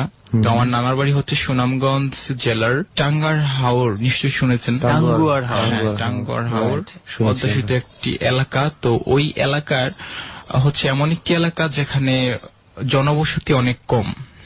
তো পাহাড়ি এলাকা, এখনো ওই এলাকাটাতে বন জঙ্গল অনেক বেশি। তো মানে অ্যাকচুয়ালি বলতে পারেন যে কি বলবো, যে নীরব এলাকায়, নীরব, সাইলেন্টলি। তো ওই এলাকাতে একটা রেওয়াজ ছিল অনেক আগে থেকে। এই রেওয়াজটা হচ্ছে কি, যে রাত 10টা-11টায় মানুষ যে পাম্প লাইট আছে, কখনো দেখেছেন এই লাইটের মতো? হ্যাঁ হ্যাঁ, এই পাম্প লাইট নিয়ে মানুষ মাছ ধরতে যেত ওই টাঙ্গুয়ার হাওরে। তো অ্যাকচুয়ালি আমার যে মামারা ছিলেন, আমার 3 মামা প্রত্যেক দিনে যাইতেন মাছ ধরতে। হ্যাঁ, তো আমি যখন আমার নানু বাড়ি বেড়াতে যাই, তো আমিও অ্যাকচুয়ালি যাওয়ার জন্য অনেক বেশি এক্সাইটেড হলাম যে আমি যাব। তো আমি অ্যাকচুয়ালি এতটা বড় ছিলাম না, যার ফলশ্রুতিতে ওনারা আমাকে নিতে অ্যাকচুয়ালি রাজি হচ্ছিলেন না। আমি অনেক বেশি প্যারাপেরি করতেছি যে আমি যাব। পরে নানা বলতেছে নিয়ে যা, যেহেতু যাইতে যাচ্ছে। অ্যাকচুয়ালি আমাদের যাওয়ার ওয়ে ছিল 2টা। একটা ছিল হচ্ছে আপনার মানে আমরা যদি জঙ্গল দিয়ে যাই তাহলে আমাদের সময় লাগবে কম, আর যদি আমরা ঘুরে যাই তাহলে আমাদের সময়টা একটু বেশি লাগবে। তো জঙ্গলটা ছিল, এখনো আছে, মানে অনেক বড়। মানে পাহাড়ি এলাকা, তো জঙ্গলটা ছিল অনেক বড়, দীর্ঘ অনেক। তো ওইটার মানে দুই পাশ দিয়ে উঁচু পাহাড়ের মতো, আর সিম্পলি মাঝখান দিয়ে ছোট একটা রাস্তা আছে হেঁটে যাওয়ার মতো। হ্যাঁ, আর আরেকটা কথা হচ্ছে কি, যে ওই জঙ্গল দিয়ে হাঁটলে আপনার এক ধরনের পাহাড়ি কাঁটা আছে, ওই কাঁটা সরায় সরায় হাঁটতে হয়। তো আমরা মানুষ ছিলাম মোট 4 থেকে 5 জন। যখন আমরা জঙ্গলে প্রবেশ করলাম তখন মেবি রাত 11টার মতো বাজে। তো যেটা হয় যে আমরা যখন ওই জঙ্গলে প্রবেশ করি, তখনই যেটা হয় যে হালকা একটা বাতাস আসে। হ্যাঁ, এটা স্বাভাবিক, আসতেই পারে। কিছুক্ষণ আমরা হাঁটি, 4-5 মিনিট হাঁটার পর আমরা সিম্পলি একটা মেইলি কণ্ঠে একটা কান্না শুনতে পাই। ওই জঙ্গলের মধ্যে একটা কান্নার আওয়াজ শুনতে পাই। তারপর আমার যে বড় মামা ছিলেন, ওনা একটু আমাদেরকে নক করে হাতে দাঁড়া করান, যে দাঁড়া। আমার যে তো আমার যে আরো মামারা ছিলেন, ওনারাও দাঁড়ালেন। তো দাঁড়ানোর পর ওনা আবার হাতে ইশারা করলেন যে এখন চল। তো কান্নার আওয়াজটা আমাদের থেকে অনেকটা দূরে শোনা যাচ্ছিল আর কি। তো আমরা আরো 4 থেকে 5 মিনিট আরো আমরা হাঁটলাম। হাঁটার পর আমরা হঠাৎ করে মামারা দেখলেন যে মানে রাস্তার অপোজিটে একটা ঘোড়া, যার কোনো মাথা ছিল না। হ্যাঁ, মামা আমাকে দেখতে দেননি, কারণ আমার চোখে ওনা হাত দিয়ে ধরে ফেলেছিলেন যেন আমি না দেখতে পারি। তো ওই ঘোড়ার উপরে একটি কি বলবো যে কিমাকার একটি মানে চেহারা ধরার মতো কোনো ওয়ে ছিল না, এমন একটা মানুষ বসেছিলেন। এটা দেখে ওনারা মানে মাটির নিচের দিকে তাকায় তাকায় হেঁটে চলে যান। ঘোড়াটা কি করছিল? ঘোড়াটা মানে দাঁড়িয়ে ছিল। তো হাঁটার পর কিছুক্ষণ যখন হাঁটেন তখন মানে আরো 5 থেকে 10 মিনিট হাঁটার পর একটা পারিবারিক কবরস্থান আমরা পাই। পারিবারিক কবরস্থানের মধ্যে আমরা দেখতে পাই যে খালি গায়ে একটি লোক অদ্ভুত টাইপের মানে 2টা হাত কবরের মধ্যে রেখে মানে বোঝা যাচ্ছে যে মানে কবরের যে মৃত লাশ আছে ওই লাশের সঙ্গে ওনার কথা বলছেন এরকম বোঝা যাচ্ছে। তো এটা দেখে মামা বলছে যে চল হাঁটি। তো আমরা হাঁটতে থাকি। এক সময় আমরা ওই ইয়েতে পৌঁছায় যাই, যে আমরা মাছ ধরার ইয়েতে পৌঁছায় যাই কাছাকাছি প্রায়। হ্যাঁ, এমন সময় আমাদের উপর দিয়ে এক ঝাঁক বক উড়ে যায়। হ্যাঁ, তো বক উড়ার পর আমরা দেখতে পাই যে আমরা যেখানে মাছ ধরতে যাব, হ্যাঁ, আমাদের নৌকাটা মানে সব সময় ওনারা যেখানে রেখে আসেন, তো ওই জায়গায় বকগুলো গিয়ে মানে স্টে করে। বাট পরক্ষণেই যা দেখতে পাই যে ওগুলো বক ছিল না আসলে। হ্যাঁ, কারণ যেখানে এতগুলো বক মাত্র গিয়ে নেমেছে। হ্যাঁ, সেটা ভাই যে বললেন যে বকগুলো আসলে বক ছিল না। হ্যাঁ, বক এটা আপনি আসলে কিভাবে টের পেলেন, কিভাবে বুঝলেন? এটা হচ্ছে বকগুলো উড়ে গিয়ে বসেছিল, বাট কি বলবো যে বকগুলো আমরা পরক্ষণেই দেখি যে বকগুলো নেই। তারপর ওই দিন আর মাছ ধরা হয়নি, আমরা চলে আসি। আসার পর যে মামারা ছিলেন সবার জ্বর উঠে অনেক বেশি। তো মামারা এই ঘটনা বলেন নানার কাছে। তো নানা যেটা বলেন যে ওই জঙ্গলকে কেন্দ্র করে যে এই ঘটনাটা রয়েছে, যে ওই জঙ্গলে সবসময় এই ধরনের ঘটনা ঘটে। এর কারণ হলো যে এখানে অনেক বছর আগে, প্রায় অনেক দিন আগে এখানে এক তাত্ত্বিক ছিলেন। তাত্ত্বিক বলতে যিনি ব্ল্যাক তান্ত্রিক। হ্যাঁ, তো ওনা দেখা যাইতো যে ওই জঙ্গলে বসবাস করতেন। ওনার কোনো পরিবার ছিল না, ওয়াইফ ছিল না। ওনা এইসব জাদুবিদ্যা নিয়ে কাজ করতেন আর কি। হয়তো বা কাউকে দেখা যায় মেরে ফেলা বা বুড়ো করা, হ্যাঁ, এরকম ধরনের কিছু নিয়ে ওনা কাজ টাজ করতেন। ওনার আরেকটা কাজ করতেন, সেটা হচ্ছে যে ওনার প্রয়োজনে ওনা মানে মৃত লাশের গলা কেটে নিয়ে আসতেন, হয়তো বা কোনো কিছু করার জন্য। হ্যাঁ, আপনারা কিভাবে জানলেন? হ্যাঁ, এটা মানে আমার নানা বলেছে যে ওনা যখন দেখা যেত যে আজকে নিয়ে মৃত লাশ কবর দিয়ে আসছে, পরবর্তীতে কি হইতো যে ওনার প্রয়োজনে ওনা ওই লাশটাকে দাফন থেকে খুলে মানে গলাটা কেটে নিয়ে আসতো। মনে আছে আমরা গাইবান্ধাতে গিয়েছিলাম, একজন ছিল যে ওকে, তারপর হ্যাঁ, তারপর গলাটা কেটে নিয়ে আসতো এবং এটা দিয়ে ওনার বিভিন্ন আবার জাদুবিদ্যা করতেন। আচ্ছা, যা হোক, তো যখন উনি মারা যান তখন ওনাকে ওই জঙ্গলে কবর দেয়া হয়। তো প্রথম দিন কবর দেয়া হয়। তো কবর দেওয়ার পর ওনাকে মানে পরের দিন লোকজন দেখতে পায় যে ওনা মানে কবরের উপরে ওনা, হ্যাঁ, মানে কাফনের কাপড় খোলা ওনা কবরের উপরে পরে আবার কি অবস্থায় কবরের উপরে মানে কবর থেকে মাটির উপরে আর কি। আচ্ছা আচ্ছা, লাশটা মানে কবরে নাই, মাটির উপরে। তার মানে কি কেউ কবর খুঁড়েছে? হ্যাঁ, এরকমই, মানে কবর থেকে মাটির উপরে পড়ে রয়েছে লাশটা। কবরটা কি খোঁড়া অবস্থায়? হ্যাঁ, খোঁড়া অবস্থায়। একটা কথা আছে না Suman, as you sow so you reap. আচ্ছা, তারপরের দিন ওনারা এটাকে আবার দাফন করে। তো সেকেন্ড দিন ওই একই ঘটনা ঘটে। লাশটা কি স্বাভাবিক ছিল? হ্যাঁ, স্বাভাবিক ছিল, কিন্তু আপনার মাটির উপরে ছিল জাস্ট এতটুকু। পরে থার্ড দিন ওনাকে যখন কবর দেওয়া হয়, তো তারপর আর মানে ওনা মানে কবরের উপরে আর দেখা যায় না ওনাকে। যা হোক, তারপর মানুষজন দেখতেন যে প্রায় সময় ওনার কবর থেকে এক ঝাঁক মুরগি আসছে, বা অনেক সময় দেখতেন যে এক ঝাঁক হাঁস আসতেছে ওনার কবর থেকে, বা অনেক সময় দেখতেন যে কি বলবো যে ওনার কবরে রাত্রে বাতি জ্বলতেছে, এরকম কিছু একটা। আচ্ছা, ওর এরপর থেকে ওই জঙ্গলে নানা ধরনের এরকম কাহিনী করতো আর কি। তো এইসব দেখার পর থেকে ওই জঙ্গলে মানে কেউ যাইতো না। তো যা হোক, এই ছিল আর কি আমার ঘটনা। এটাই ছিল আপনার জীবনে ঘটে যাওয়া প্রথম উদ্ভট ঘটনা? হ্যাঁ, উদ্ভট কি আমি আসলে বলবো যে আমার কাছে এটা মানে চিন্তা করলে আসলে তেমন কিছুই না, আবার চিন্তা করলে অনেক কিছু। না দেখ, ব্যাপারটা আমার কাছে যেটা লেগেছে যে আজকে এ নিয়ে তুই যেটা একটু আগে বলছিলি গাইবান্ধার কথা, যে তখনও কিন্তু এই তান্ত্রিকের কবলে পড়ে এই একই ব্যাপারটা ঘটে যে মৃতদেহ থেকে একটা অংশ তুলে নিয়ে আসা, কেটে নিয়ে আসা। তো এই সেম ঘটনাটা তার নামেও একটা গুজব হিসেবে ছিল। এখন এটা যদি আজকেই প্রথম শুনতাম তাহলে বুঝতাম যে এটা গুজব, কিন্তু এই একই প্যাটার্নে যেহেতু আগেও শুনেছি, তার মানে এতটুকু কিন্তু আমরা জানতে পারছি যে তান্ত্রিক বা জাদুবিদ্যা যারা চালায় এই ধরনের জাদু, তাদের এই জিনিসটার প্রয়োজন পড়ে, কোনো না কোনো কারণে তারা এই জিনিসটা চায় পড়ে। এবং ওখানেও কিন্তু একটা বিষয় ছিল, ওই তান্ত্রিকের কিন্তু পরিণতিটা বেশ ভয়াবহই ছিল। এবং এখানেও আরেক তান্ত্রিককে দেখতে পাচ্ছি যার দুবার বোধহয় কবর থেকে লাশ উঠিয়ে ফেলে কেউ, এবং দুবার, এবং 60 দিন কবর দেওয়ার পর আবার তারপরে সেটা সেটেল হয়। এবং তারপরে কবর থেকে বিভিন্ন ধরনের জিনিস অনেকেই খেয়াল করে, অনেকেই। তো এই বিষয়গুলা থেকে সোল এন্ড দ্য বডি কতখানি ডিস্টার্বড। রাইট। My goodness. যাই হোক, সেদিকে না যাই। তো সিফাত ভাই, আপনার জীবনে কি এ ধরনের ঘটনা আরো ঘটেছে পরে? হ্যাঁ, আরো অনেক ঘটনাই ঘটেছে। তো এর মধ্যে ছিল আরেকটি ঘটনা, এটা হচ্ছে আমাদের নেত্রকোনার কলমাকান্দার হয়তো বা কোনো একটা স্থানের ঘটনা, আমি নামটা উল্লেখ করতে চাচ্ছি না। আচ্ছা, ওকে, ফাইন। এটা হচ্ছে 1947 সালের আগে, যখন মানে দেশ ভাগ হওয়ার আগে যখন হিন্দুরা এই দেশে বসবাস করতেন, তখন ওনাদের বিশাল একটা শ্মশানকে নিয়ে ঘটনাটা আর কি।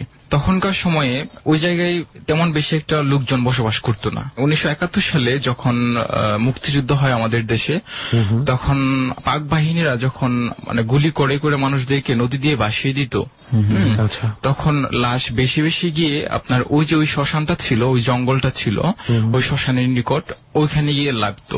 দেখা যাচ্ছে প্রতিদিন 50টা 20টা 100 লাশও গিয়ে ওখানে লাগতো, এবং এক সময় ওখান থেকে যাইতো না লাশগুলা। তো এরপর থেকে এখানে প্রত্যেক বছর একটা করে নৌকা ঢুকতো, মানে প্রত্যেক বছর। ওই যে ইঞ্জিন চালিত ট্রলার, সেটা তো আপনার চিনেন হয়তো বা।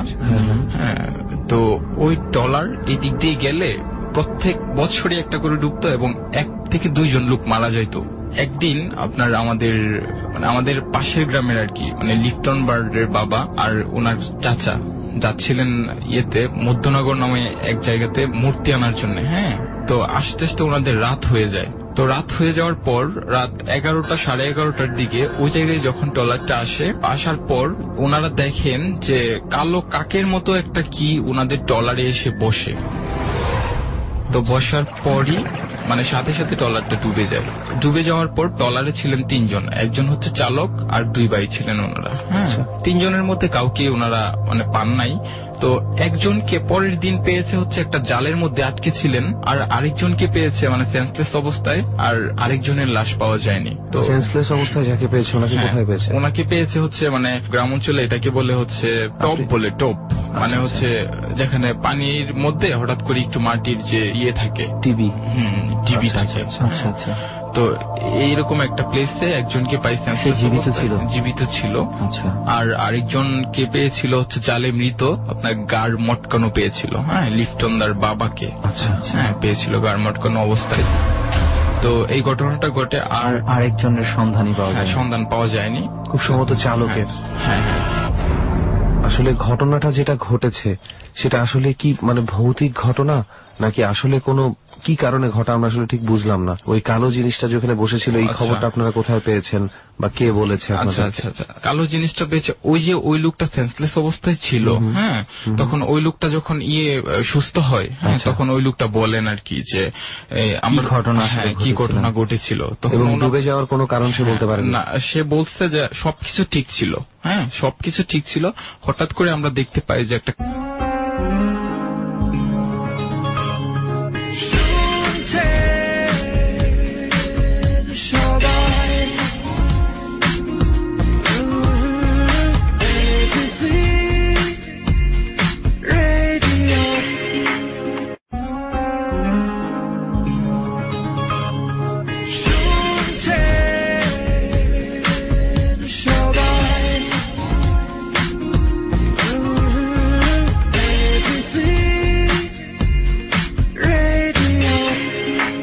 কালো কাক, এই লোকটা আছেন আর কি। এখনো আমরা এই বিষয়টা নিয়ে যদি কথা বলতে যাই, এখনো মানে ওনার মানে গায়ের পশম দাঁড়িয়ে যায়, এরকম অবস্থা হয় আর কি। ওনা বলেছেন যে আমরা হঠাৎ করে দেখি যে একটা কাক এসে বসার পর সাথে সাথে নৌকাটা মানে ডুবে যায়। উল্টে না, মানে সাথে সাথে মানে নৌকাটা তলায় যায়। আচ্ছা আচ্ছা। হ্যাঁ, তখন আর রাত্রে কাউকে পাওয়া যায়নি। তো এই ছিল আর কি। তো এই জায়গাটাকে কেন্দ্র করে আরেকটা ঘটনা হচ্ছে কি, তার এই জায়গাটা থেকে 4-5 মিনিট দূরত্বের একটা মানে বাড়ি ছিল, আমি নামটা বলি, এটা হচ্ছে রফিকুল্লাহ ভাইয়াদের বাড়ি। তো ওনারা ছিলেন হচ্ছে 3 ভাই। হ্যাঁ, 3 ভাইয়ের মধ্যে বোন ছিল একজন অনেক সুন্দরী। আচ্ছা, মানে জিন বা ভূত দ্বারা যদি ক্রজেস থাকে, জিন যদি কারোর উপর ভর করে থাকে, এরকম আছে। যা হোক, এরকম ছিল আর কি, যে ওনা মানে দেখা যাইতো যে এখনই ভালো আচরণ করতেছেন, আবার পরক্ষণের মধ্যে আবার মানে অদ্ভুত টাইপের আচরণ করতেছেন, এরকম ছিল আর কি। ওনা প্রায় সময় রাত্রে বের হয়ে যাইতেন আর কি বাসা থেকে, যে তারপর মানে বের হয়ে ওই দিকে চলে যাইতেন আর কি, ওই যে হিন্দু শ্মশানটা ছিল ওই দিকে চলে যাইতেন। তো ওনারা হয়তো বা টের পেয়ে যাইতেন কোনোভাবে যে ওনা বের হয়ে গেছে, তো ওনাকে আবার নিয়ে আসতেন ফিরাই, এরকম ভাবে করতে করতে তো একদিন হয়েছে কি, ওনারা আর বলতে পারেন না কখন যে দরজা খুলে বের হয়ে গেছে। তো ভোরের দিকে দরজা ওনারা মানে হঠাৎ করে দেখেন যে দরজা খোলা। হ্যাঁ, পরে ওনারা যেটা করেন যে দৌড়ে যান এবং গিয়ে দেখেন যে ওই জায়গায় ওনার মৃত লাশ পাওয়া যায়। ওনাকে যেভাবে মারে, কোন জায়গায়, মানে ওই যে শ্মশানটা ছিল যেখানে সে চলে যেতে চাইতো, সবসময় চলে যেতে চাইতো ওই শ্মশানের পাশে, তো ওখানে ওনার মৃত লাশ পাওয়া যায়। এবং ওনাকে যেভাবে মারা হয়, মানে অদ্ভুত ভাবে মারা হয়। ওনার যে চুলের মুঠি ছিল, ওই চুলের মুঠিতে ধরে ওনাকে মানে পানিতে মানে চুবিয়ে চুবিয়ে মারা হয়েছিল, এরকম ধরনের মানে সিমটম থেকে মনে হয়েছে যে এভাবে মারা হয়েছে। হ্যাঁ, এরকম ভাবে মারা হয়েছে। এটা মানে আমাদের এলাকার কি বলবো, যে আপনার মোটামুটি সবাই দেখেছে। ডর মানে ভয়। আরো একবার বিরতির সময় হয়ে গেল। ছোট্ট একটা বিরতি নিতে চাই, মাত্র 4 মিনিটের। এরকম ঠান্ডা শীতের রাতে যারা আমাদেরকে ডর শুনছেন আজকে, বিশেষ করে অনেকেই কাঁথা মুড়ি দিয়ে, অনেকেই গরম কাপড় গায়ে দিয়ে গ্রামের একেবারে নির্জন জায়গায় বসে হয়তোবা শুনছেন, তাদেরকে বলছি, ডর একটি শক্তিশালী টিমের দ্বারা নিয়ন্ত্রণ করা হয়। আপনারা কখনো এই অনুষ্ঠানটির দ্বারা উৎসাহিত হয়ে আপনার নিজ এলাকায় কিংবা অন্য কোথাও কোনো হন্টেড প্লেসে বন্ধুদেরকে সাথে নিয়ে এরকম কোনো এক্সপেরিমেন্ট করবেন না। এতে করে যে কোনো ধরনের বিপদ ঘটে যেতে পারে। আমরা এই অনুষ্ঠানটি আপনাদের সামনে আনি, তার পেছনে থাকে বিশাল একটি টিম। অর্থাৎ আমরা যেখানে বসে এই ঘটনাগুলো ধারণ করি, সেখানে হরহামেশাই আমরা বিভিন্ন রকমের ঘটনার মুখোমুখি হই। সেগুলো আমরা আপনাদের সামনে উপস্থাপন করি না, তার পেছনে বিশেষ একটি যুক্তি রয়েছে। প্রিয় শ্রোতা, আমরা মাত্র 4 মিনিট পরে আবারও ফিরে আসবো। আশা করছি আমাদের সাথেই থাকবেন। ডর।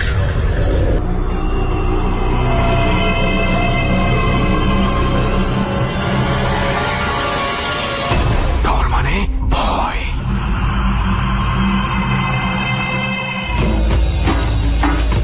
শুনছেন ডর, এবিসি রেডিও FM 89.2 এ। মাঝরাতে শুনশান নীরবতায় যারা ডরকে উপভোগ করছেন, তাদের জন্য আরো একবার বলে দেই ডরের রেসিপিটি। একলা ঘর, অন্ধকার, শুনশান নীরবতা, রেডিওর একেবারে চমৎকার সাউন্ড।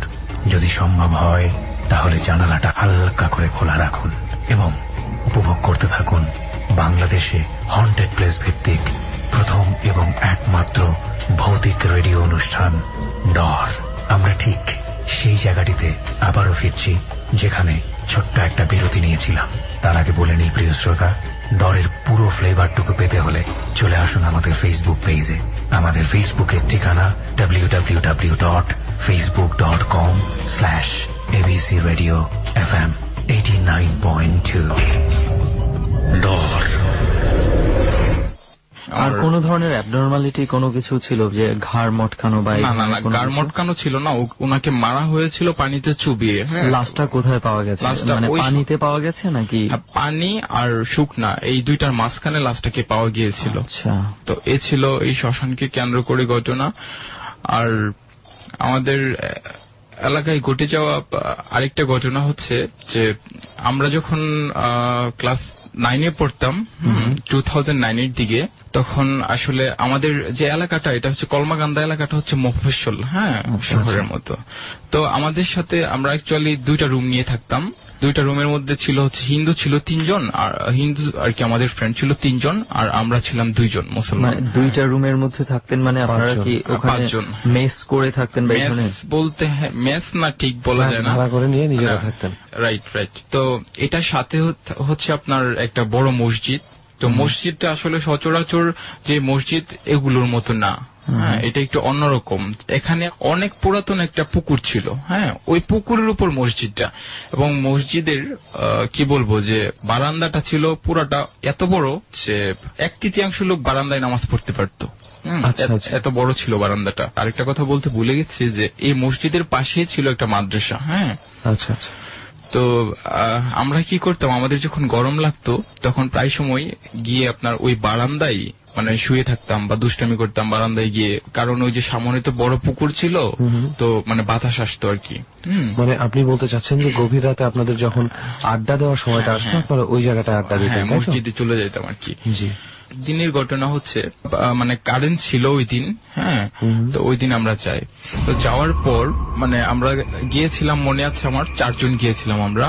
তো এর মধ্যে থেকে নারায়ণ গিয়ে টর্চটা মানে জ্বালায় আর কি, লাইটটা অন করে আমরা গিয়ে বারান্দায় আবার শুয়ে থাকি। হঠাৎ করে আমরা নোটিস করতে পারলাম যে লাইটটা নিভে যায়। যেটা হয় যে আমরা শব্দটা পেয়েছি, মানে সুইচটা অন করলে বা অফ করলে একটা যে শব্দ হয়, সুইচের একটা শব্দ হয়, এই শব্দটা আমরা ফিল করতে পেরেছি, বাট আমরা দেখিনি যে কে অফ করেছে। আচ্ছা। তো আমরা অ্যাকচুয়ালি হাসাহাসি করতেছি, ও গিয়ে আবার লাইটটা অন করে, হ্যাঁ। তো সেকেন্ড বারের মতো লাইটটা যখন অন করে, তো অন করে আইসা ও আমাকে বলতেছে যে এবার দেখিস যে কিভাবে অফ। তো অন করে ও আমাদের পাশে এসে আবার শোয়া মাত্রই লাইটটা আবার অফ হয়ে যায়, এবং আপনারা শব্দ পান আবার শব্দ পাই, বাট আমরা কাউকে দেখতে পাই না যে লাইটটা অফ করেছে, এরকম কিছু একটা। তো আপনারা যেখানে ছিলেন সেখান থেকে সুইচটার দূরত্ব ছিল এই ধরেন 15-20 কাইকের মতো হবে।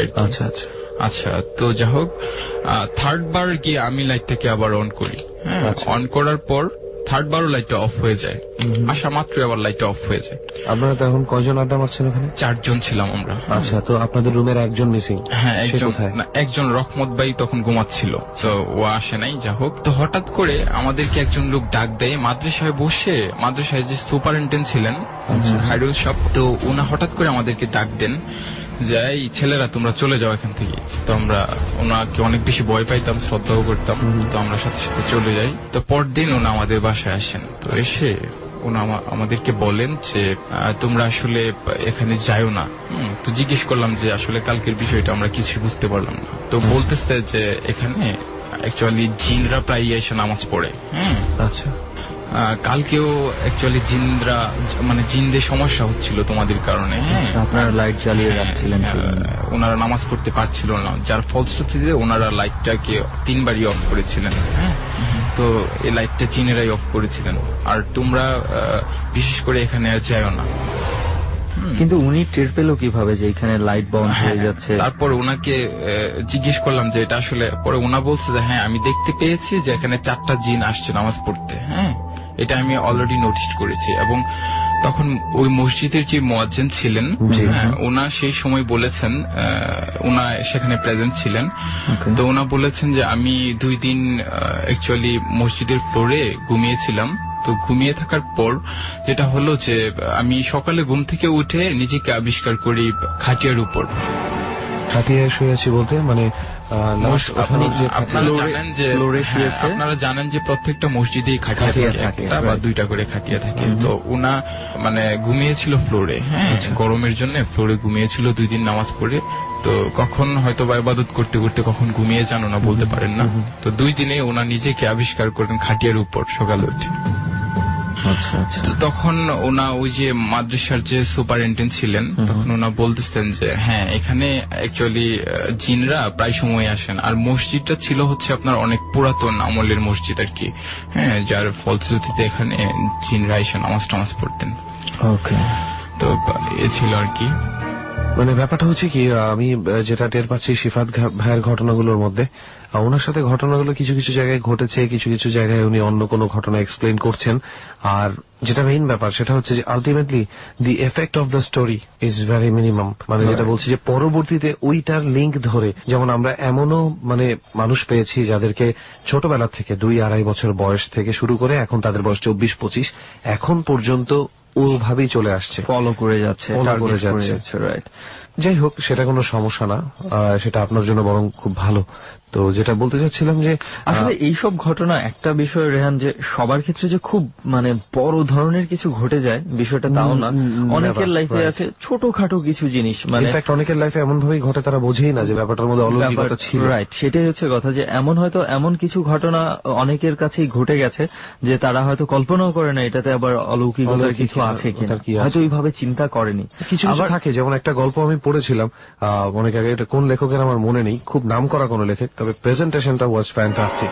তো সে একটা লোককে প্লেনে করে যাচ্ছে, তো যেতে যেতে কন্টিনিউয়াসলি গল্প বলছে যে এরকম এক প্লেন এভাবে অ্যাক্সিডেন্ট হয়, সেটা খুব ভয়ঙ্কর ছিল, সরাসরি গিয়ে হিমালয় পর্বতের পাশে কোন এক জায়গায় শীতের মধ্যে পড়ে, এই ব্লা ব্লা ব্লা, খুব কষ্ট, মানুষ লাস্টের দিকে যখন পড়ে যাচ্ছিল তখন আমরা এরকম আতঙ্কে, ওরা এরকম আতঙ্কে ছিল, ব্লা ব্লা ব্লা।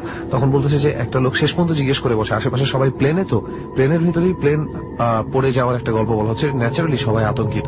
তো একজন হঠাৎ করে জিজ্ঞেস করে বসছে যে ভাই আপনি এগুলো জানছেন কিভাবে, মানে ও এমন কিছু ডেসক্রিপশন দেয়, মানে ওরাই ভয় পেয়ে যায়। তখন বলে যে ভাই ওই প্লেনে ক্র্যাশ করার পরে একজন বাঁচছিল, সেটা সি ব্যাপারটা কিন্তু খুব নর্মাল, কিন্তু একটা প্লেনে 276 জন যাত্রীর মধ্যে একজন বেঁচে ছিল, সেই লোকটা যদি তোর সামনে এসে দাঁড়ায় তখন কিন্তু ওই ব্যাপারটার মধ্যে অদ্ভুত কিছু একটা আছে, এবং আবার অনেকের কাছে এই ব্যাপারটাও মনে হবে খুব নর্মাল, এটা অদ্ভুত কিছু খোঁজার কিছু। আসলে ওই লোকটা জানে যে পাশে 275 জন লাশ নিয়ে উঠে এসেছে, সেই লোকটা জানে, সেটাই। সো দৃষ্টিভঙ্গিটা হচ্ছে অনেক বড় একটা বিষয়, এবং কারণ ওনার ঘটনা আমরা যেটা শুনলাম কোনোটাই যে ভয়ে যে কুকড়ে যাবে বা এই ধরনের কোনো কিছু, কিন্তু আতঙ্ক আছে। রাইট। তো সিফাত ভাই, এরপরে কি আর কোন ধরনের কোনো কিছু কি আছে? হ্যাঁ, আরেকটা ঘটনা আছে। এটা হচ্ছে আমাদের এক স্যার ছিলেন, আমি যখন ক্লাস 8-এ পড়তাম তখন ওই স্যারের মুখ থেকে শোনা ঘটনা। তো স্যার যেটা করতেন যে প্রায় সময় আমাদের ক্লাসে সালাম দিতেন, তো ওই সালামটা আমাদেরকে দিতেন না, মানে সালামটা যদি আমাদেরকে দিতেন তাহলে কিন্তু সালামের মধ্যে একটা ইয়ে থাকে, আমরা বুঝতেই পারি যে সালামটা আমাদেরকে দিচ্ছেন। হ্যাঁ, ওনা গিয়ে মানে নিজেকে নিজে সালামটা দিচ্ছেন এরকম আর কি, যে আস্তে আস্তে বলতেন যে আসসালামু আলাইকুম, এরকম ভাবে। মানে বুঝলাম না আমি কথাটা। মানে বুঝিসনি, আমি তোরে বলি, ব্যাপারটা হচ্ছে ওনার সালাম দেওয়ার ভঙ্গিটা এমন ছিল যে সে ঢুকে ক্লাসের ছাত্রদেরকে সালাম দিচ্ছে না, এমন কিছু একটা বা এমন কোন একটা কিছুকে সালাম দিচ্ছে যেটাকে অন্য সবাই দেখতে পাচ্ছে না। সালামটার মধ্যে একটা লুকায়িত ভাব ছিল। হ্যাঁ, রাইট। আচ্ছা, তো যেটা হচ্ছে যে এটা নিয়ে ছাত্রদের মনে অনেক কৌতূহল ছিল। তাই একদিন আমি জিজ্ঞেস করি যে স্যার আপনি এভাবে সালাম দেন কেন? সবসময় ওনা এটা করতেন আর কি। তো স্যার বলতেছেন যে আসলে পরে একদিন বলবো না।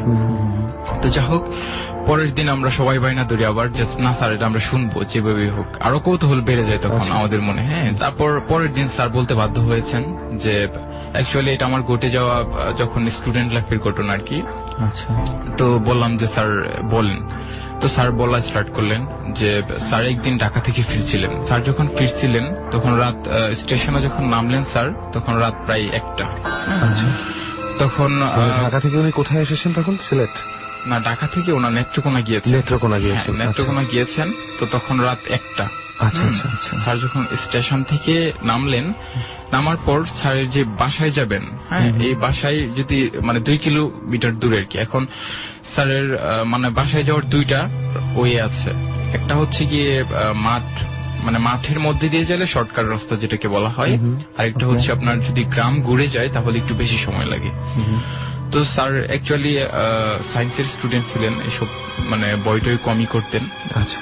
তো স্যার কি করলেন, মাঠ দিয়ে গেলেন, শর্টকাট রাস্তা দিয়ে গেলেন। তো যাওয়ার মধ্যে মানে যাওয়ার মাঝে তিনি যেটা বলেছিলেন যে ওনার বিশাল বড় একটা মাঠ পড়তো আর কি, যে মাঠে মানে মানুষ বলতো আর কি যে এই মাঠে বিভিন্ন কিছু মানুষ দেখতো বা অনেক সময় এই মাঠে অনেক কিছু করতো, হ্যাঁ, এরকম কিছু। তো ওনা আসলে এই মাঠ যখন পার হচ্ছিলেন, তো মাঠ প্রায় ওনা পার করে ফেলেছেন। হ্যাঁ, এমন সময় ওনা দেখতে পেলেন যে একটা মানে কি বলবো, যে কুকুরও না বিড়ালও না, হ্যাঁ, আচ্ছা। এরকম ধরনের একটা কিছু ওনার সামনে এসে বসেছেন, মানে দাঁড়িয়ে বলতে একটা বিড়াল বা কুকুর যেভাবে বসে ঠিক সেভাবে বসে আছে। আচ্ছা। এবং এটার চোখের এত পাওয়ার ছিল যে মানে স্যারের চোখগুলাকে, মানে স্যার যতদূর বলেছেন যে আমি কিছু দেখতে পাচ্ছিলাম না, যেভাবে চোখগুলা দিয়ে ঘুরাচ্ছিল আমার দিকে, আমার চোখগুলা দিয়ে আমি কিছু দেখতে পাচ্ছিলাম না। আচ্ছা, মানে এটাকে কি বলবো, সম্মোহন বলবো? রাইট, এটাই বলছিলাম, হিপনোটাইজের মতো মনে হয় একটা করে ফেলেছিলেন। আচ্ছা, তো স্যার তখন মানে প্রচুর দোয়া টোয়া পড়া শুরু করলেন এবং স্যার বলতেছেন যে আমি তো একজন আশরাফুল মাখলুকাত মানুষ, হ্যাঁ, আমাকে কেন এইভাবে মানে আটকাচ্ছেন। মানে স্যার এমনিতে অনেক জ্ঞানী একজন মানুষ, তো অনেক কিছু বলেছেন। তো বলার পরে স্যার অ্যাকচুয়ালি একটু ঘুরে যাইতে চেষ্টা করলেন।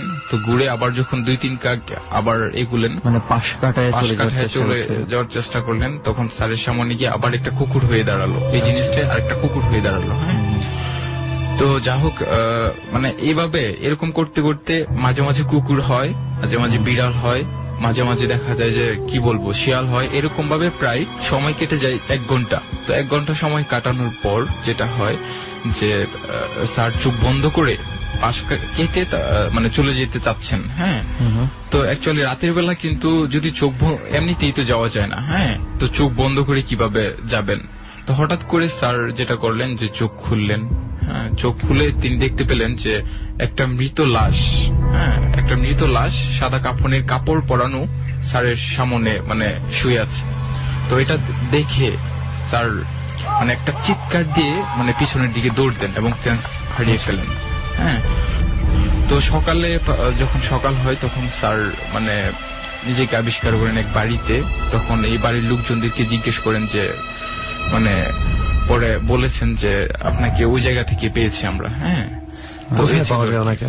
তো তখন স্যার যেটা বললেন যে অ্যাকচুয়ালি আমিও ভূত প্রেত ওগুলা বিলিভ করতাম না। অ্যাকচুয়ালি পরে স্যার মানে মেয়ে নিয়ে থিমে আসেন আর কি, যে কেন সালাম দেন। তখন স্যার বলেছেন যে আমাদের এই পৃথিবীতে 18,000 মাখলুকাত আছে, আমরা কয়জনকে দেখতে পাই? এগুলো যে আছে, হ্যাঁ, স্যার এটা বলেন আর কি যে এগুলো যে আছে এটা বিলিভেবল। আর এই যে আমরা এই ক্লাসরুমে ক্লাস করছি, হয়তো বা এই ক্লাসরুমেও কোনো কিছু আছে। আচ্ছা, তার মানে উনি আছে ধরে আর কি দিচ্ছে যে উনিও কিছু দেখতে পাচ্ছে, বিষয়টা তা না।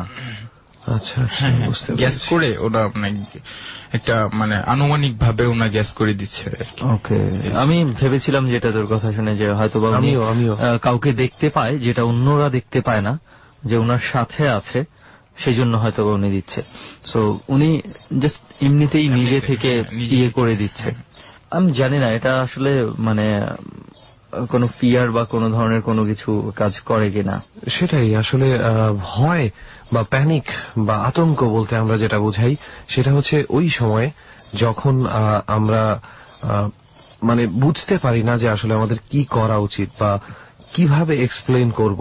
বাট সত্যি কথা বলতে সিফাত ভাইয়ের বেশ কিছু স্টোরিতে আমি অনেক রকম অনেক এক্সপ্লেনেশন খুঁজে পাচ্ছি, অনেক রকম লজিক্যাল সেক্টর খুঁজে পাচ্ছি, যেগুলো দিয়ে যদি আমরা বিচার করি তাহলে আসলে ভীতি বা ভয় যেটাকে বলে মনের ভিতরে গেঁথে যাওয়া, সেই ব্যাপারটা কিন্তু পাচ্ছি না, ওই ভয়টা পাচ্ছি না। তো হতে পারে এই কারণে যে আমরা অনেক অনেক অনেক ভূতের গল্প শুনে শুনে তাই আজকে এই অবস্থা। কি বলিস? হয়তোবা। ওকে দোস্ত, সিফাত ভাইয়ের ঘটনা শোনা হয়ে গেল, আরো কিছু ঘটনা অপেক্ষা করছে। চল সেই ঘটনার জার্নি শুরু করি। আমি আর অপেক্ষা করতে পারছি না। হারুন ভাই, প্রথমে একটু আপনার পরিচয়টাই জানি, কোথায় আছেন, কি করছেন? আমার নাম হারুনার রশিদ। বর্তমানে আমি মান্ডায় আছি একটা গার্মেন্টস ফ্যাক্টরিতে। হারুন ভাই, মানে এইখানে যেহেতু আমরা আসছি, মানে আমরা জানি কম বেশি সবাই কি ধরনের অভিজ্ঞতাগুলো শেয়ার করতে আসছি, তো আপনার আসলে এটা শুরু কবে থেকে? আমি তখন মাদ্রাসায় আসা যাওয়া করি, পড়ালেখা করি। কতদিন আগের ঘটনা এটা? এটা একেবারে আমার 8-10 বছর বয়সের সময়। আচ্ছা, তো মাদ্রাসা আসা যাওয়া করি। আমার একটা অভ্যেস ছিল কি, যেখানেই ওয়াজ মাহফিল হইতো সেখানেই যাইতাম, যত দূরে হোক। একদিন আমি দূরে এক জায়গায় মাহফিলে গেলাম, পুরা রাত্র মাহফিল শুনে ওখানেই থাকবো, সকালবেলা চলে আসবো। আচ্ছা, কিন্তু ওখানে হইল কি, রাত্রে 12টার সময় মাহফিল বন্ধ করে দিল। আচ্ছা আচ্ছা, লোকজন সব চলে গেল। এখন আমি একা একা শীতের ভিতরে, ঠান্ডা, কোথায় যাব? মাঝখানে রাস্তাঘাট ভালো না, আর আমাদের বাড়িতে যাইতে এমন একটা রাস্তা ভয়ঙ্কর খুব। এই রাস্তাটা খুব চিপা রাস্তা, মাঝে একটা খাল আছে, একটা শাখা আছে, পিছনে একটা বট গাছ আছে, একটা নারকেল গাছ আছে, পাশে একটা মাদ্রাসাও আছে। কিন্তু এখানে ভয়ঙ্কর মাঝে মাঝে ঘটনা শুনি যে এরকম হয়েছে মানুষ ধইরা মাথা নিচে পা উপরে ওই খালের ভিতরে এরকম। তো এটি শোনা আমার খুব ভয় হইতেছে, কেমনে বাড়িতে যান। তো বাড়িতে যাইতেছি, এমন একটা রাস্তা আছে, 3 রাস্তার মোড়। বাম দিকে গেলে আমাদের বাড়ি, আর ডান দিকে গেলে সোজা সামনে চিতাখোলা। আর আমি যাইতেছি ডাইন সাইডে একটা পুকুর, এমন নোংরা পুকুর, সেখানে পড়ার সময়ই মানুষ পড়ে, গিয়ে ধাক্কা দেয়, এরকম কল্লা কাটা আছে। এরকম শুনি, আমি দেখি নাই কোনোদিন। তো ওই রাস্তায় যখন আসছি, একটু মোড় 4.5 হাত দূরে আগে যখন গেলাম আমি বাড়ির দিকে, তখন পিছনের থেকে আমাকে আমার নাম ধরে ডাক দিল, এই হারুন দাঁড়াও, প্রায় 2টা বাজে। আমি পিছনে তাকাইলাম, দেখলাম এমন একজন, তার পুরা শরীরে আগুন জ্বলতেছে, তিনি আসামকিরি দিয়ে বসে আছে। আসাম, তার মুখের আকারটা মানুষের মতো চেহারা না, কেমন জানি বিকট একটা জীব জানোয়ারের মতো, কিন্তু কথা বলে মানুষের মধ্যে। তা আমি ফিরে যখন তাকাইলাম ওর দিকে, তাই আমার তো রুহু সাথে নাই, অনেক ভয় লাগতেছে। আমি দৌড় দেওয়ার চেষ্টা করতেছি, কিন্তু দৌড় দিতে পারতেছি না। ও বলতেছে তোকে তো আজকে মেরে ফেলবো। তখন আমি ওর দিকে তাকাইলাম, তাকিয়া মানে কোনো কিছু চিন্তা না করে এত জোরে চিৎকার দিলাম, চিৎকারের সাথে যেন আমি দেখি একটা আগুনের মতো উপরের দিকে উঠে গেল। এরপরে আমি পড়ে গেলাম। আমাকে এক বুড়ি, তার নাম হইছে নুরি পাগলি, পাশেই ঘর ছিল একটা, ও তাড়াতাড়ি আমাকে ধইরা নিল ঘরে নিয়ে আমার বাড়ির কাছে। আমার মাকে ডাক দিল, চিনেও আমাদেরকে, যাক ওদিন ঠিক হয়ে গেলাম। তখন আমি এরপরের থেকে মনে মনে চিন্তা, এগুলা কি ভয়ঙ্কর জিনিস দেখলাম। আমার মনের মধ্যে চিন্তাধারা হয়েছে আমি সৌদি আরব দেখব, মক্কা শরীফ দেখব, আর রাসূল যেখানে বৈশা সাধনা করছে ওই পাহাড়টা দেখব। এরকম কল্পনা চলতে চলতে এক সময় আমার বড় বোন বলল, তুই না সৌদি আরব যাইতে চাস, যাবি? আমি কই টাকা পয়সার চিন্তা তোমার করা লাগবে না। আমি সৌদি আরব চলে গেলাম, মক্কা গেলাম, উমরা করলাম। উমরা করার পরে ওই আমার সাথীরা এক বাসা নিছে, ওই বাসায় একটু পাহাড়ের উপরে কেদুয়া মেছফলাতে, ওখানে থাকতে শুরু করলাম। ডর মানে ভয়। ডরে আমন্ত্রণ আরো একবার, যদিও বিরতির সময় হয়ে গিয়েছে। ডর অনুষ্ঠানে যারা আসতে চান তাদের জন্য নিয়মটা আরো একবার বলে দিই। আপনারা চাইলে আমাদেরকে ফোন করে আপনার জীবনে যে ঘটনাটি ঘটে গেছে এবং একই সাথে কোন জায়গাটা ঘটেছে সেটা যদি বলেন, আপনাদের ঘটনা রেডিওতে প্রচারযোগ্য হলে এবং আপনি যদি এই ঘটনা অন্য কোনো গণমাধ্যমে এর আগে না বলে থাকেন, তাহলে আপনার সঙ্গে আমরা খুব শীঘ্রই যোগাযোগ করব। এমনও হতে পারে সুমন ও রেহান এবং এবিসির একটি বিশাল টিম সেই জায়গাটিতে বসেই আপনার জীবনের ঘটে যাওয়া অধিভৌতিক ঘটনাটি রেকর্ড করবে এবং প্রচার করবে বৃহস্পতিবার ঠিক রাত 11:20। আমাদের ফোন নম্বরটি হচ্ছে 09613892892। আমি আবারও বলছি 09613892892। এখানে ফোন করার পরে আপনি 3 চাপবেন, তারপর ফোনের যে নির্দেশনাগুলো দেওয়া আছে সেগুলো শুনে আপনি আপনার কথাগুলো রেকর্ড করবেন। ফিরে আসছি ঠিক রাত 1টায়। ডর।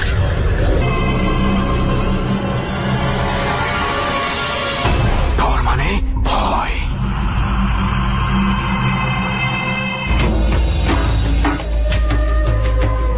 ঠান্ডার এই রাতে, রাত 1টার সময় যারা এই মুহূর্তে ডরে কান পেতে আছেন তাদের সবাইকে আরো একবার স্বাগত।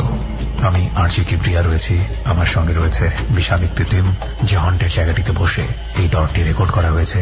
সেখানে অন দ্য স্পট সুমন ও রেহান, সাউন্ডে কাজ করেছে লোবান, এবং আমি তো আছি। আর আমাদের সঙ্গে আছে 4 জন বন্ধু, জীবনের গল্পগুলো, যারা তাদের জীবনে ঘটে যাওয়া অতিভৌতিক ঘটনাগুলো লাখো মানুষের সামনে অকপটে স্বীকার করছে।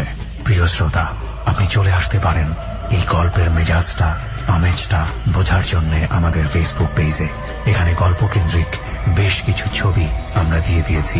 আমাদের ফেসবুকের ঠিকানা facebook.com/ABC Radio FM 89.2। আমি আবারও বলি Facebook.com/ এবিসি রেডিও FM 89.2। ওখানে যাওয়ার পরে আপনি লাইক দেওয়ার সঙ্গে সঙ্গেই আমাদের ডর এবং একই সাথে এবিসির অন্যান্য রেডিও অনুষ্ঠানের মেম্বার হয়ে যাবেন। ফিরছি আমরা গল্পের ঠিক সেই জায়গাটি থেকে যেখানে ছোট্ট একটা বিরতি নিয়েছিলাম। ডর। হজ আসবে, হজ করব। তাই এর মধ্যে আমার বাসায় যারা ছিল আস্তে আস্তে একজন দুজন কইরা অন্য বাসায় চলে যাইতেছে। পাহাড়ের আরেক সাইডে উপরে, আরো উপরে ওরা বাসা নিল। সবাই আস্তে আস্তে যাইতে যাইতে এখন আমি একা আছি। মানে সবাই কেন চলে গেছে? সবাই কিছু বলে না, বলে এই বাসায় ভালো লাগে না। আচ্ছা। কেউ কয় ভয় লাগে। এরকম করতে করতে আমি কিছু আলাপ পাই না কোনো কিছু, ওরা অন্য বাসায় চলে গেল। তা আমি একাই আছি। মালিক মাঝে সাথে আসে, দেখে তুমি আসো তো অসুবিধা নেই। তো একদিন আমরা মক্কা থেকে নামাজ পড়ে আসলাম। আসার পরে একটা মোচর আছে কেদুয়া রাস্তার মধ্যে, মোড়ের মধ্যে একটা লোক আমারে বলল, আসসালামু আলাইকুম, ভালো আছেন? বাংলায়? হ্যাঁ। ওয়ালাইকুম সালাম। হ্যাঁ ভালো আছি। আপনি কে? আমারে চিনবা না, বাসায় যাও। আমি দেখলাম দাঁড়িয়ে আছে, চেহারা সুন্দর। আমি বাসায় গেলাম। আমি দরজা নিজেই বন্ধ করে দিলাম ভিতরের দিকে। আচ্ছা। ভিতরের দিকে বন্ধ করে দিয়ে আমার ব্রিফ কেস খুলতেছি। ব্রিফ কেস খোলার পরেই দেখি যে কেমন জানি অন্ধকার লাগতেছে আর কেমন শব্দ হইতেছে। ঘরের ভিতরে অন্ধকার হয়ে গেল। আমি চতুর্দিকে যাই, তাকাইতেছি, কিছুই দেখি না। তখন কি দিনের বেলা না রাতের বেলা? রাত্রে। রাতের বেলা? সেটা রাতের বেলা। আচ্ছা। তো লাইট জ্বলছিল, এই অবস্থায় অন্ধকার হয়ে গেল। আর ওখানে তো কারেন্ট যায় না। হঠাৎ করে একটা আওয়াজ দিল, তুই তো মারা যাবি আজকে। আমি কি, কে কথা বলে? হঠাৎ করে দেখি একটা তলোয়ারটা ছোট মাদারি সাইডের বেকা সামনে আসতেছে। তলোয়ারটা একটু পরে দেখি যে একটা হাত দেখা যায়। হাতটা এতটুকু পর্যন্ত, ওই হাতটায় ধরা, কোনো মানুষ দেখা যায় না, কোনো দেহ নেই, হাত দেখা যায়। তো আমাকে খালি আঘাত করতেছে আর আমি ওই হাতটার ভিতরে ফিরানোর চেষ্টা করতেছি। রক্ত বাহির হইতেছে হাতে, শরীরে পুরো রক্ত। তা আমি চিল্লাইতেছি খুব জোরে জোরে, আমি চিৎকার দিতেছি, আমাকে বাঁচাও কেউ। কিন্তু কেউ শুনতেছে না, আওয়াজ নাই কোনো। আমি বাঁচার জন্য খুব চেষ্টা করতেছি। এক পর্যায়ে আমি ওই যে হাতটা ধরার চেষ্টা করতেছি, কিন্তু পারতেছি না। আচ্ছা। আপনার কাছে দাগ কি আছে? হ্যাঁ, এখানে তো ঠিকই আছে। হ্যাঁ। তখন লাস্ট ফিনিশিং আমার এটি মনে হইল, লা ইলাহা ইল্লাল্লাহু মুহাম্মাদুর রাসূলুল্লাহ। এইটা বললাম মতো, আর কেরা যেন দেহি দরজায় ইয়ে করলো, আর আমার আর খবর নেই। পরে দেখলাম যে আমি হাসপাতাল। যখন পরিপূর্ণ হুশ হইল আমার, ওই মুস্তাশফা জেহাদ ওখান থেকে আমাকে নিয়ে গেল। পরে হাসপাতালের নাম। তারপরে ডাক্তাররা আমাকে বলল যে তুমি তো মৃত্যু শয্যায় ছিলাম, হবায় আমরা আশা ছেড়েই দিয়েছিলাম, তবে তোমার হায়াত আছে, ভাগ্যগুণে তুমি বাঁচছো, আবার বেঁচে গেছো। তারপরে কি আপনি ওখান থেকে আবার দেশে চলে আসলাম? আমরা যেটা জানি যে আপনি হয়তোবা আরো কিছু এই ধরনের ঘটনার মধ্যে পড়েছেন। জি। তো সেটা কি ছিল?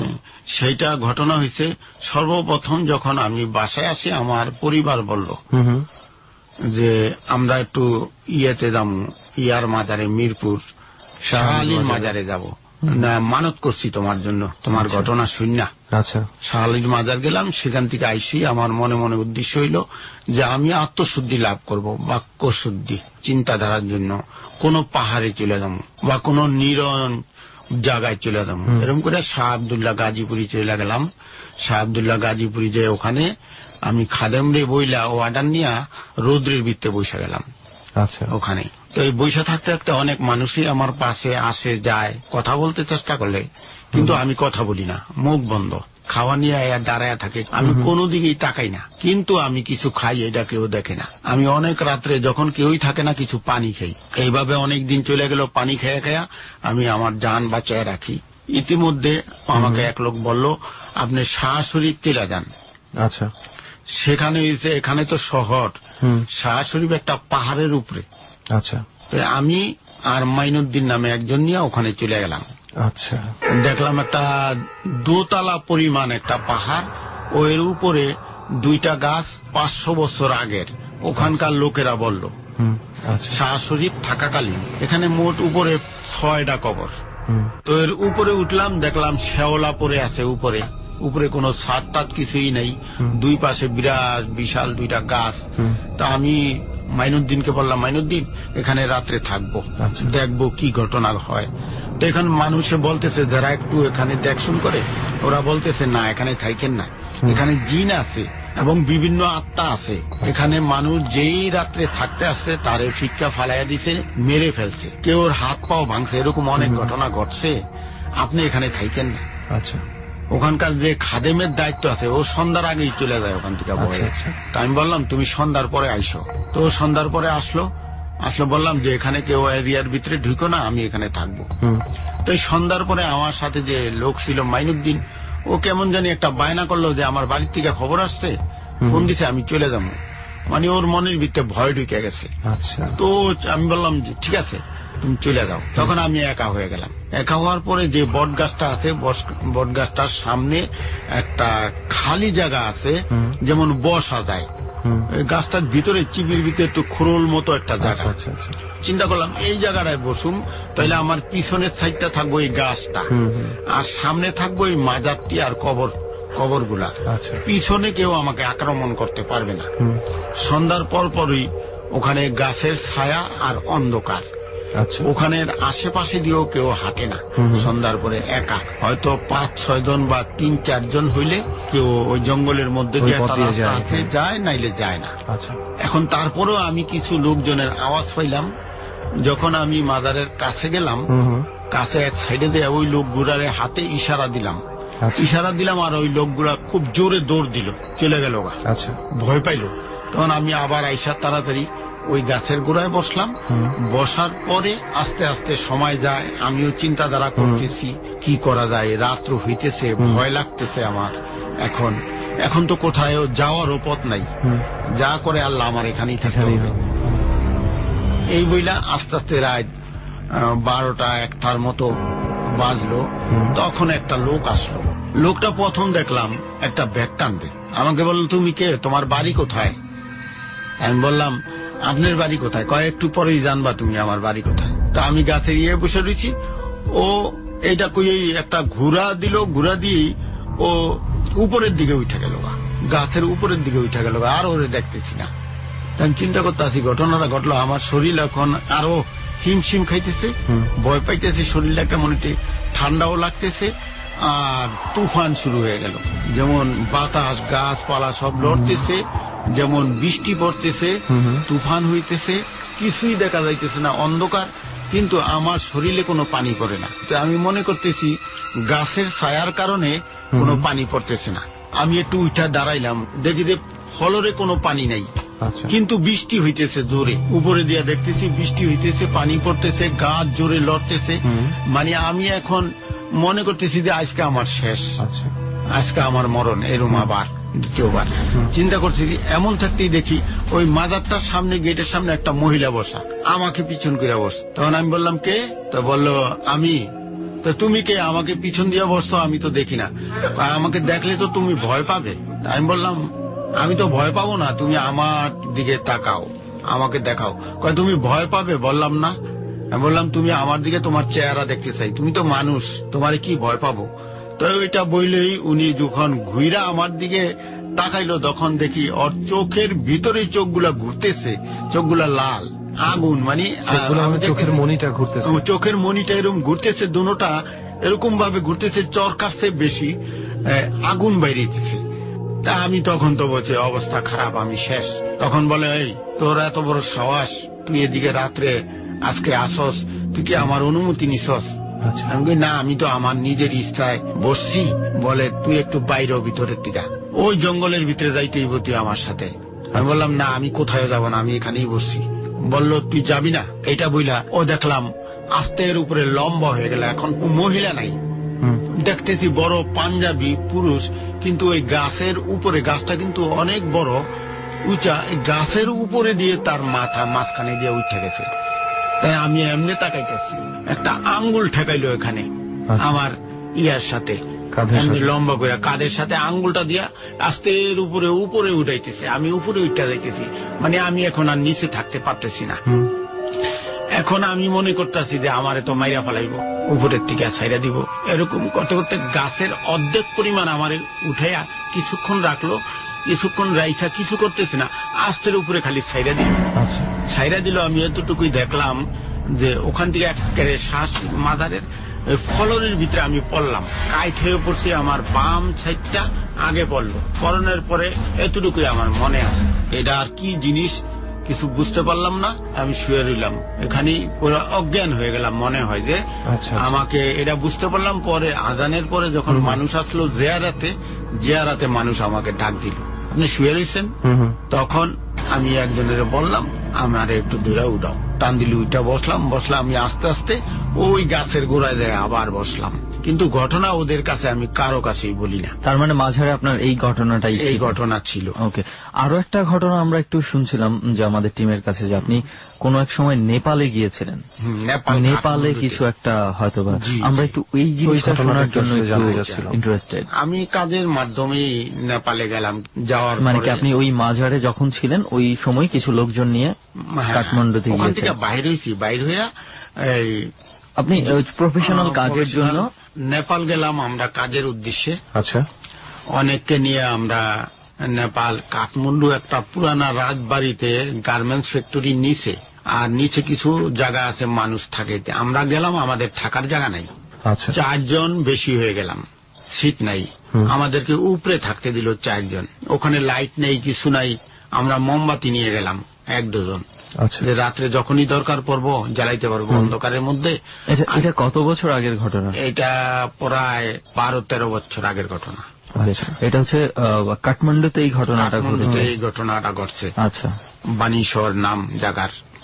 তো ওখানে আমরা যখন রাত্রে থাকতে গেলাম, যাইয়া দেখি যে ওখানে যাওয়ার পরেই ভয় লাগতেছে। কেন ভয় লাগছে? আমরা একটু এটা দেখতে কেমন ছিল রাজবাড়িটা? জেলখানা, আগের দিক জেলখানার মতো আমার মনে হয় যে এখানে লোকজনদের সাজা দিত, বাইন্দা মারতো, পিটাইতো, জেলখানার মতো। আচ্ছা, এরকম। তখন আমরা এটা বুঝতে পারলাম সবাই যে এটা তো কোনো থাকার জায়গা না।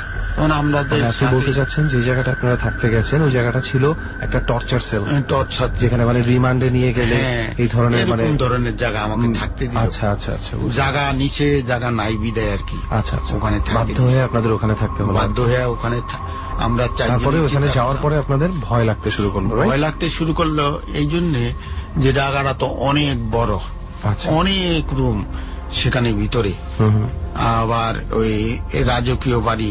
এখন আমরা 4 জনই এক রুমে থাকবো, আলাদা আলাদা হবে না, তাইলে আরো বেশি ভয় লাগবো। তখন আমরা 4 জনই বিছানা করলাম, বিছানা নিয়ে গেলাম নিচেতে, বিছানা করে আমরা ওখানে শুইলাম। মোমবাতি প্রথম অফ করে দিলাম। আচ্ছা, অফ করার সাথে সাথেই দেখলাম যে গেটের মতো একটা যে আসিল আরেক রুমের থেকে আসলো, আয়সা দাঁড়িয়ে বলল, এই তোমরা এখানে শুইছ, আমরা তো এখানকার, এখানে কোনো মানুষ থাকতে পারে না, তোমরা যদি জানে বাঁচতে চাও তাইলে এখান থেকে বিদায় হও, তাড়াতাড়ি যাও। তখন আওয়াজ কানে পাইলাম আমরা 4 জনই। তখন আমরা 4 জনই ওইটা আবার মম জ্বালাইলাম। মম জ্বালাইয়া আয়াতুল কুরসি পড়লাম, দোয়া দুরুদ পড়লাম, নিয়ম কারণ কিছু পালন করলাম, শুই। তখন আবার আমরা শুইলাম। আবার শোয়ার পরে বলল যে তোমরা উঠো তো, এখনো যাও নাই, আবার শুইছ, এত বড় সাহস, তোমাদেরকে তো মেরে ফেলবো। এটা বলার পরে আমরা আবার উঠলাম। উঠা মোমবাতি সবাই জ্বালাইলাম, 4 জনে 4টা জ্বালায়া আরো 2-1টা রুম দেখার চেষ্টা করতেছি কেউ আছে কিনা। আচ্ছা, মানুষজন। এবং 2 সেন্টারে মানে সন্দেহ করছিলেন যে কোনো মানুষ এই ধরনের কথা বলে আমাদেরকে ভয় দেখাইতে পারে, এই সন্দেহ করতেছি। আচ্ছা, এখন আমরা একটা একটা করে প্রত্যেক রুম, এই মাথা হইতে ওই মাথা পর্যন্ত অনেক দূর, তবু আমরা 4 জন, একজনের হাত আরেকজনে ধরে রাখছি। ধৈরা মোমবাতি সবার সাথে আছে, এটা নিয়ে আমরা রুম চেক করতেছি। সব রুমে এক সাইডের থেকে আরেক সাইড যায়া আর দোয়া পড়তেছি, আয়াতুল কুরসি পড়তেছি। আমরা সবাই দোয়া পড়তে থাকো, আর পিছনে কেউ তাকায়ও না, সোজা সামনের দিকে দেখো। বলে দেখলাম যে কোনো কেউ নেই, কোনো মানুষ নেই। পরে আমরা যেই রুমটায় বিছানা করছি ওই রুমটায় আবার ফিরে আসছি। ফিরে আসার পরে আবার আমরা ওখানে চিন্তা করলাম এখন তো ঘুম লাগছে, আমরা রানিং এ ছিলাম, আবার এখন ঘুমাইতে চোখে ঝুরানি আসতেছে, বসে থাকতে পারি না, ভয় লাগতেছে, কেমন ভালো লাগতেছে না। এখন দেখি রাত্রে চক্ষু বুঝলে আমাদেরকে হুমকি দিচ্ছে, এবং আমরা এরকম দেখতেছি যে একটা হাত একটা কঙ্কালের মতন এরকম অবস্থা হইতেছে, কঙ্কালটা যেরকম মানে হাড্ডি হাতে এরকম এরকম করে হি হি করে হাসতেছে কেমন ভয়ঙ্কর ভাবে। তা আমরা এরকম জাগনা থাকতে থাকতে মানে শুয়ে রয়েছি, লড়ি না, কোনো দিক তাকাইও না, যার যার দিক দিয়ে একজন আরেকজনের হাত রেখা আমরা শুয়ে রয়েছি 4 জন। সকালবেলা শুনতেছি, সকালবেলা আমাদের ঘুমাইছে, শুনতে আছি খুব একটু জোরে আওয়াজ, কথাবার্তা। অন্য একটা লোক, এই লোকটা আমাদের সাথে না, এই লোকটা গেইটের সামনে মরা, লাকে রক্ত, মুখে রক্ত, গলার ভিতরে যেমন নখ দিয়া ঢুকাইলে নখের চিহ্ন, মানে খামচি মেরে এই যে ঢোরটা এটা ছিঁড়ে ফেলছে, এই ঢোরটা ছিঁড়ে ফেলছে এরকম। লোকটার নাম হইছে রাজু, ও আমাদের টিমের সাথে না, আমাদের সাথে। মানে সে কি বাংলাদেশি না? বাংলাদেশি, কিন্তু আমাদের সাথে না, আমাদের সাথে যায় নাই, অন্য লোক। 2-1 দিন তো চলছি, এখন খুব মায়া লাগতেছে। তার কথা জানলাম, তার যে গার্জিয়ান আছে, লোক আছে, বললো ওদের বাড়ি ফরিদপুরে। তখন ওই পুলিশে আসলো, আরো লোক আসলো, আইনের লোক আইসা এটা দেখা তদন্ত পরে কি করছে না করছে আমরা পুরা ডিটেলস জানতে পারি নাই। তবে এতটুকুই জানছি, এটা পুলিশের আন্ডারে নিয়ে এটা দেশে পাঠিয়ে দিবে। আচ্ছা, মানে আমি যদি একটু ভুল না করে থাকি রেহান, যে ঘটনাটা ছিল এমন, আপনারা যেই রাতে এই প্রবলেম গুলো ফেস করতেছিলেন, রাতের বেলা আপনাদেরকে থ্রেট করা হচ্ছিল, আপনারা একটা পর্যায়ে ক্লান্ত হয়ে ঘুমায় গেলেন। ওই দিন সকালে ঘুম থেকে উঠে আপনারা কিছু মানুষজনের কোলাহল দেখতে পেলেন, যে এত মানুষ কিছু বলা বলি করতেছে। সিঁড়ি দিয়ে নামবেন যখন, ওই জায়গার মধ্যে যে দেখলেন যে ওই রাজু নামে একটা ছেলে মানে মৃত অবস্থায় পড়েছে, তার গলার মানে রগ এগুলো সব ছেঁড়া, খামচির দাগ আছে অনেক, এরকম মানে কোনো অস্ত্র অবস্থা, এরকম অবস্থা। তখন আর আমরা ভয়ে ওখানে উপরে ঘুমাইতে চাই না। পরও আমাদেরকে জাগা না। এই ঘটনাটা তো আপনাদের ফ্লোরে ঘটেনি, অন্য ফ্লোরে না, অন্য ফ্লোরে, অনেক দূর। এটা বাড়িটা যেমন কিল্লার মোড়ের মতো। আচ্ছা আচ্ছা, এই মাথা ওই মাথা, ওই মাথায় ঘটনা ঘটছে। আচ্ছা, যেমন কিল্লার মোড়ের একটা দাঁড়ানোর জায়গা আছে। এর আগে কি এই ধরনের ঘটনা বা অন্য কোনো মানুষজন রাতের বেলা এইভাবে ডিস্টার্ব হয়েছে কিনা, এই ধরনের কোনো? এর আগে আমরা থাকার আগে ওখানে কোনো লোক থাকে নাই উপরে, আপনারাই প্রথম। আমরাই প্রথম থাকছি, আর কেউ থাকে নাই। কারণ ওদের মুখে আমরা পরের দিন শুনছি যে ওখানে কেউ থাকতে পারে না, ওখানে বিভিন্ন আত্মা আছে, মানুষ মেরে ফেলে। এবং 2-1 জন কোনো মতে এমনি নিয়ে ঘুরতে গেছে দিনে, আর ফিরে আসে নাই, মেরে ফেলছে, এরকম শুনছি, ওগুলা দেখি নাই। মানে কিছু মানে এই প্রসঙ্গে এখানে একটা কথা বলি, ইন্ডিয়াতে কয়েকটা ফোর্ট আছে, আচ্ছা, মানে যেগুলো আমি আসলে এক্সাক্ট এখন নামটা বলতে পারছি না, যেই ফোর্ট গুলো নিয়ে অনেক ধরনের অনেক কথাবার্তা আছে, রিউমার্স রয়েছে, যে দিনের বেলা গেলেতেও এগুলোতে অনেক সময় বিভিন্ন ধরনের কিছু ওনারা নাকি ফেস করেছে। আমি তোকে একটা কথা বলি, মানে ব্যাপারটা কোথা থেকে আসছে আমার মনে হয়, জাপানিজ একটা মিথ আছে, একটা চিন্তা আছে, এভাবে জাপানিজরা এভাবে চিন্তা করে। ইউসি, আমার মনে হয় লিসনাররা অনেকে জানে, অনেকে জানে না, Japanese horror movies are the best, সবচেয়ে বেশি ভয়ঙ্কর ধরা হয় এখন পর্যন্ত পুরো ওয়ার্ল্ডে। তো ওদের একটা চিন্তা ভাবনা হচ্ছে এরকম, যে যেই মানুষটার মৃত্যু হয় কোনো একটা কিছু চাইতে গিয়ে বা প্রতিশোধ নিতে চাচ্ছে, কিন্তু প্রতিশোধটা নেওয়ার আগেই তার মৃত্যু হয়, সে নাকি যতক্ষণ পর্যন্ত প্রতিশোধটা নিতে না পারছে, till the time he comes out of that rage, ওই জেদটা আসলে ততক্ষণ পর্যন্ত অতৃপ্ত থাকে।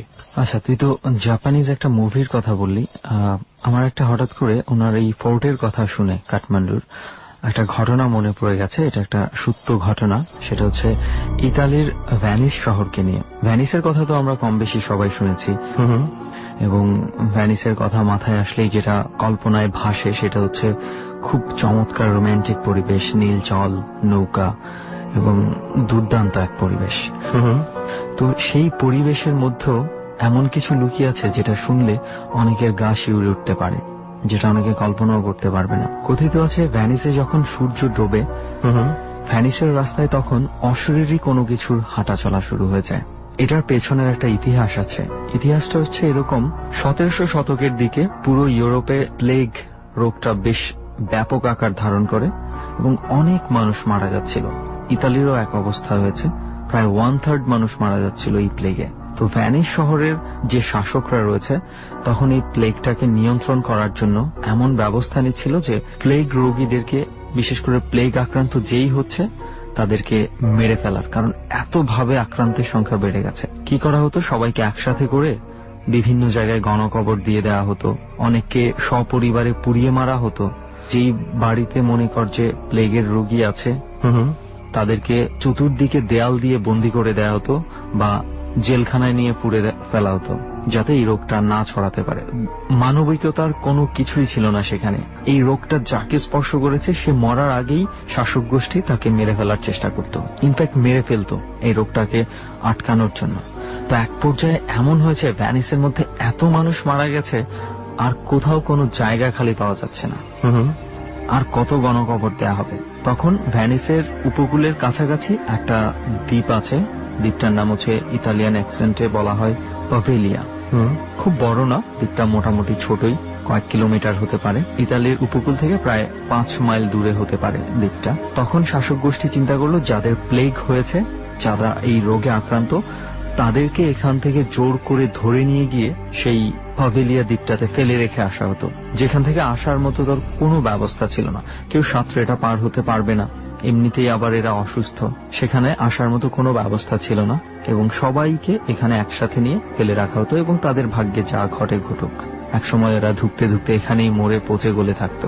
তো এই জন্য এই আইল্যান্ডটাকে অনেকে আইল্যান্ড অফ নো রিটার্নও বলে থাকে বা রিটার্ন অফ নো আইল্যান্ড, যেখানে একবার গেলে আর ফিরে আসা যায় না, তখন এটাই বলা হতো। এরপরে 1900 শতকের দিকে এসে যখন বিপ্লব ঘটে গেল, চতুর্দিক উন্নয়ন হচ্ছে, তখন প্লেগ রোগও অনেকটা নিয়ন্ত্রণের মধ্যে চলে আসছে।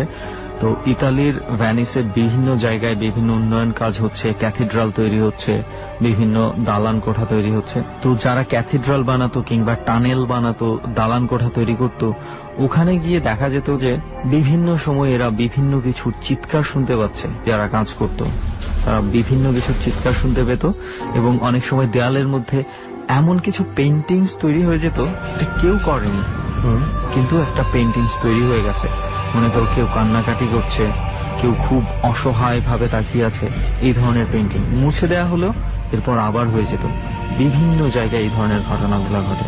অনেক শ্রমিকরা কাজ পর্যন্ত ভয় ছেড়ে দিয়েছে ওই জায়গাগুলোতে।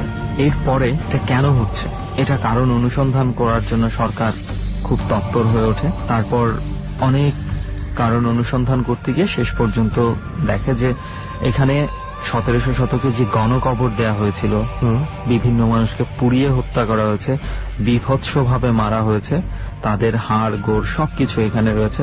ওই জায়গাগুলোর মধ্যেই তখন এইগুলো তৈরি হচ্ছিল, ক্যাথিড্রাল কিংবা টানেল এগুলো হচ্ছিল, তখন ওই জায়গার মধ্যে এটা দেখা যাচ্ছে। তো এটা হচ্ছে ভ্যানিস শহরের মূল শহরের কথা। এবার পাভেলিয়ার কথা বলি। সেখানে এমন ঘটনা হয়েছে 1900 শতকের দিকেই, সেখানে অনেকদিন যাবৎ পরিত্যক্ত অবস্থায় সেই আইল্যান্ড পড়ে আছে। তো সরকার চিন্তা করলো যে এখানে কিছু একটা করতে হবে, এটাকে আর ফেলে রাখা হবে না। তখন একটা হাসপাতাল বানানোর চিন্তা করা হয়েছে এখানে। তো সুন্দর একটা হাসপাতাল বানানো হয়েছে এই আইল্যান্ডের মধ্যে এবং সেখানে নার্স আছে, ডাক্তার আছে, সেই তাদের নেতৃত্বে একজন সার্জেন আছে। সেই সার্জেন হচ্ছে আবার অনেক বেশি উৎসাহী, কিউরিওসিটি তার মধ্যে অনেক বেশি। সে অনেক লাশ নিয়ে কাটাকাটি করে, বিভিন্ন রোগ কেন হচ্ছে এই গবেষণার কাজে সে এগুলো ব্যবহার করার জন্য এই কাজগুলো করে থাকে। তো সেখানে সে কিছু হয়তো কঙ্কাল পেয়েছে, মৃতদেহ পেয়েছে, সেগুলো খুঁড়ে তুলে সেগুলোর পরীক্ষা করছে। একদিন একটা লাশের ওখান থেকে তোলার পর পুরো মুখের চামড়া খুলে তুলে কেটে সে পরীক্ষা করছিল হয়তো কিছু একটা। এর পরের থেকেই ওখানে সব অদ্ভুত ঘটনা ঘটা শুরু হয়ে যায়। বিভিন্ন মানুষ বিভিন্ন সময় বিভিন্ন ধরনের চিৎকার শুনতে পায়। সবচেয়ে ভয়ঙ্কর ঘটনা যেটা হচ্ছে, এর ঠিক কয়েকদিন পরেই যেই সার্জন এই লাশটা তুলে কাটাকাটি করেছে, সেই সার্জনকে এখানে একটা টাওয়ারের মতো আছে, সেই টাওয়ারের উপর থেকে ফেলে দেওয়া হয়। কিভাবে সে টাওয়ারের উপরে উঠেছে, কিভাবে সেখান থেকে পড়ে গেছে, কেউ বলতে পারে না। এবং এই সার্জন যখন মারা যায়, সার্জন মারা যাওয়ার পর থেকে আরো একটা ঘটনা শুরু হয়।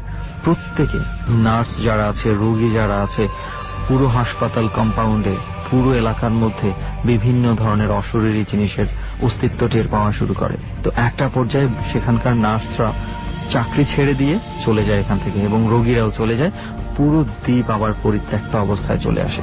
সবচেয়ে বেশি যেই রুমটাতে এই ধরনের ঘটনাগুলো এখনো ঘটে বলে শুনতে পাওয়া যায়, এখনো দ্বীপটা পরিত্যক্ত অবস্থায় রয়েছে। সার্জন যেই রুমের মধ্যে লাশটা কাটাকাটি করেছিল, সেই রুমের মধ্যে সবচেয়ে বেশি ভয়ঙ্কর ঘটনা ঘটে এবং এই দ্বীপটা একদম নীরব, এখন একদম পরিত্যক্ত অবস্থায় রয়েছে, কোনো মানুষ নাই এখানে। পুরো হসপিটালটা এখনো পরিত্যক্ত অবস্থায় রয়েছে। আরো একটা বিষয় হচ্ছে যে এই ভ্যানিসের যে জেলেরা আছে মাছ ধরতে যায় সাগরে, তারা কখনোই এই দ্বীপটার আশপাশ দিয়ে যেতে চায় না, বিশেষ করে রাতের বেলা তো যেতেই চায় না। কারণ এই দ্বীপটার যে টাওয়ারটা আছে, এখানে একটা ঘন্টা আছে। দ্বীপটা সম্পূর্ণ পরিত্যক্ত, এখানে কোনো ধরনের কোনো মানুষ থাকে না, কিন্তু রাতের বেলা যাওয়ার সময় এটার পাশ দিয়ে কেউ যদি যেতে হয়, ঠিকই ওই টাওয়ারটা থেকে ঘন্টার শব্দ শুনতে পায়। প্রশ্ন হচ্ছে ঘন্টাটা কে বাজায়? সেখানে ঘন্টা বাজানোর মতো কোনো মানুষ নেই। তাছাড়া এটার আশেপাশে যে জেলেরা আছে, এটাতে কোনো মাছও ধরতে আসতে চায় না, কারণ এখানে যদি মাছ ধরতে আসে তখন জাল ফেললেই এখান থেকে মানুষের কঙ্কাল, হাড়, গোড়, মুখমণ্ডল এগুলো উঠে আসে। এই জন্য তারা এই জাল ফেলাও বন্ধ করে দিয়েছে। রাতের বেলা এটার পাশ দিয়ে যাওয়ার সময় বিভিন্ন ধরনের ডাকাডাকি, চিৎকারের শব্দ শুনতে পাওয়া যায়। এই জন্য ইতালির যেই জেলেরা আছে সচরাচর এই পাভেলিয়ার কাছ দিয়ে আসা যাওয়া করে না, এবং পুরো পাভেলিয়ার চতুর্দিকে একটা বিপদ চিহ্ন দেওয়া আছে, সতর্ক করা আছে, এখানে ঢোকার ক্ষেত্রে যেন যে কেউ সাবধান থাকে। এই পাভেলিয়া মানে এই জিনিসগুলো এত এত বেশি টাচি এন্ড একই সাথে, এবং বলা হয় পাভেলিয়াতে তুই যদি এখনো যদি যাস তুই বিভিন্ন জিনিস লক্ষ্য করতে পারবি। এখনো দিনের বেলা পর্যন্ত এই দ্বীপের মধ্যে কেউ একা যায় না। আসলে এটা এই জন্য বললাম যে বলছিলাম না যে অতৃপ্ত আত্মা, আসলে অতীতকে কখনো অস্বীকার করা যায় না। অতীত কোনো না কোনো ভাবে ফিরে আসেই এবং অতীত তার বদলা ঠিকই নিয়ে ছাড়ে। রাইট। এভাবে তখন যেভাবে মানুষগুলোকে মারা হয়েছিল, হয়তোবা সেই মানুষগুলো চিকিৎসা পেলে ভালো হয়ে যেতে পারত, সেই আত্মাগুলি হয়তোবা এখন ঘুরে বেড়াচ্ছে। জাস্ট ওনার এই নেপালের ফোর্টের কথা শুনে আর কি আমার এটা মনে হয়ে গেল। এটা মানে it's a very good point Suman, thank you for মানে ব্রিঙ্গিং ইট আউট। এটা নিয়ে আমাদের কিছু কাজ করতে হবে। I will have to search things out. আরো একটা ব্যাপার আমি জানি, খুব ছোট করে বলি, এমনও নাকি অনেক জায়গায় আছে, এই যে প্লেগটার কথা যেটা বললি, হিউজ নাম্বার অফ কবর একসাথে, মানে গণকবর বলতে খুব সুন্দর করে প্ল্যান করে কবর দেওয়া আছে, এবং বলা হয় যে এই গ্রামের প্রত্যেকটা মানুষই এই প্লেগের কারণে মৃত্যুবরণ করে। ওকে, বাট এখন কথা হচ্ছে যদি প্রত্যেকটা মানুষই প্লেগের কারণে মৃত্যুবরণ করে, তাহলে কবরগুলো কে দিয়েছে? এই ধরনের অনেক রিস্ক ফ্যাক্টর বা সাসপেন্স এখনো রয়ে গেছে। তো এটা নিয়ে ঘাটাবো, পরে কথা বলবো, বাট এখন মনে হয় এখন দোস্ত আর কিছুই না, রাত অনেক হয়ে গেছে এবং এই শীতের মধ্যে এখন আমরা উঠি। কিন্তু বন্ধু, উঠি বললেই তো উঠা যাবে না। কেন? এখানে আসছি কেন আমরা এই জায়গাটায়? Why this place, why Mainamati? ও আচ্ছা, আসলে তো এটাই বলা হয়। সবাই ওয়েট করতেছে কিন্তু এটার জন্য যে আজকে এই স্পটটা কেন। আচ্ছা বল, তুই বল। আমি আর কি বলবো, তোর ফ্রেন্ড তুই বল, যে ভুগছে সে নিজে বলতে পারলে ভালোই তো, কিন্তু ভাই তো রাজি হলো না আসতে। আসলে ঘটনাটা হচ্ছে এমন যে আমাদের এক পরিচিত খুব কাছের একজন মানুষ ছিল, যে ওনার কি নামও বলতে নিষেধ করছে? ওনার নামটাও বলা একটু নিষেধ, যে বুঝতেই পারছিস, তাকে আমরা অনেক অনুরোধ করেছিলাম যে এখানে আপনিও চলেন, কোনোভাবেই রাজি হলো না সে, কিন্তু সে কোনোভাবেই রাজি হয়নি। তার ঘটনাটা ছিল অনেকটা এরকম, সে নিজেই গাড়ি ড্রাইভ করে, তো সে নিজে তার ব্যক্তিগত গাড়িতে কুমিল্লা থেকে ঢাকায় ফিরছিল। তো আমরা যেই জায়গাটা আছি এটা হচ্ছে কুমিল্লার ময়নামতি এলাকার এবং ক্যান্টনমেন্টের আশেপাশে একটা এলাকা। এখান থেকে গোমতী নদীও খুব একটা দূরে না, সেখানে গোমতী নদীর বিশাল বাঁধ রয়েছে। তো এটা আসলে আমি জানি না সত্য মিথ্যা কতটুকু, তবে আমরা শুনেই তো সবসময় যাই। আসলে তো এগুলোর তো সত্যতা যাচাই করার কোনো মাপকাঠি আমাদের। সেটাই, এখন আমার কাছে সত্যতা বলতে একটাই, যে উনি আলটিমেটলি রাজি হইলই না আমাদের সাথে আসতে। এবং ঘটনাটা ছিল এরকম, সে একদিন রাতের বেলা প্রায় 2টা-3টা হবে, মানে কুমিল্লা থেকে ঢাকা রওনা দিয়েছে। তো এই জায়গাটাতে যখন আসছে, তো সে একটা খুব অসহায় মানুষকে দেখলো, যে একজন মানে ছিল, একজন বৃদ্ধ মহিলা ছিল, আর একজন মানে হয়তোবা তার সন্তান এরকম কিছু হবে, যে নক করছিল, যে হাত দেখাচ্ছিল নেয়ার জন্য। আরো অনেক আশেপাশে অনেক গাড়ি তখন আসা যাওয়া করছিল। আচ্ছা, তো সে এটা দেখে মানে তখন ভাবলো, যে সে ভাবছে যে তার মা হয়তো হাসপাতালে নিবে বা কোথাও একটু লিফট চেয়েছে। আচ্ছা, তো সেই জন্য গাড়ি থামিয়ে তো সে নিয়েছে ওখান থেকে। তো এখান থেকে সে ভেবেছিল গাড়িটা ঘুরিয়ে ইয়েতে নিয়ে যাবে, মানে আবারও কুমিল্লাতে, যে হয়তো বা হাসপাতালে নিয়ে যাবে। তো গাড়িতে ওঠার পরে তারা যেটা বলল, যে না আমরা একটু সামনে যাব, আমাদের বাড়ির সামনেই, যদি ওইখানে একটু নামাই দেন অনেক উপকার। আচ্ছা আচ্ছা। তো সে ঠিক আছে। আসলে তখন ওই জায়গাটা এত বিজি, এবং আমরাও দেখছি যে এই জায়গাটা কত বিজি থাকে, গাড়ি ঘোড়া সব সময় আসা যাওয়া, ব্যস্ততম হাইওয়ে তো যথেষ্ট ঢাকা শহর মানে পুরো বাংলাদেশের ব্যস্ততম হাইওয়ে। তো এখানে সে এই ভেবে নিয়েছে।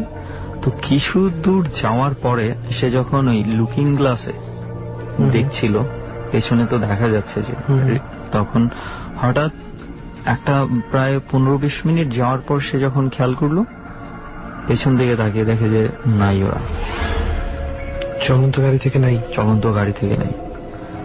তো মানুষগুলা কোথায় গেল, মানে সে যে গাড়ি থামাইয়া তারপরে আবার নিচে নেমে দেখবে, ওই সময় ওই সাহসটুকু তার মধ্যে আর ছিল না। তো নিশ্চয়ই রাত 3:15 বাজে, ওই সময় কার এই সাহস থাকবে? কেউ করবে না এই সাহস। তো সে তখন মানে খুব নিজের মধ্যে ধৈর্য ধরে, উনি গাড়ির ভিতরে বা থাকলো কিভাবে, এখন কিছু করার নাই, কি করতে পারে।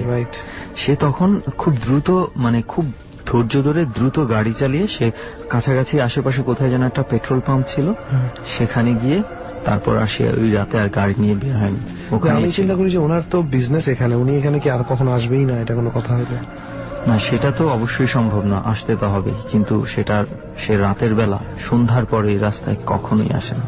দিনের মধ্যে তার কাজ, আসা যাওয়ার কাজ যা থাকে সেটা তার।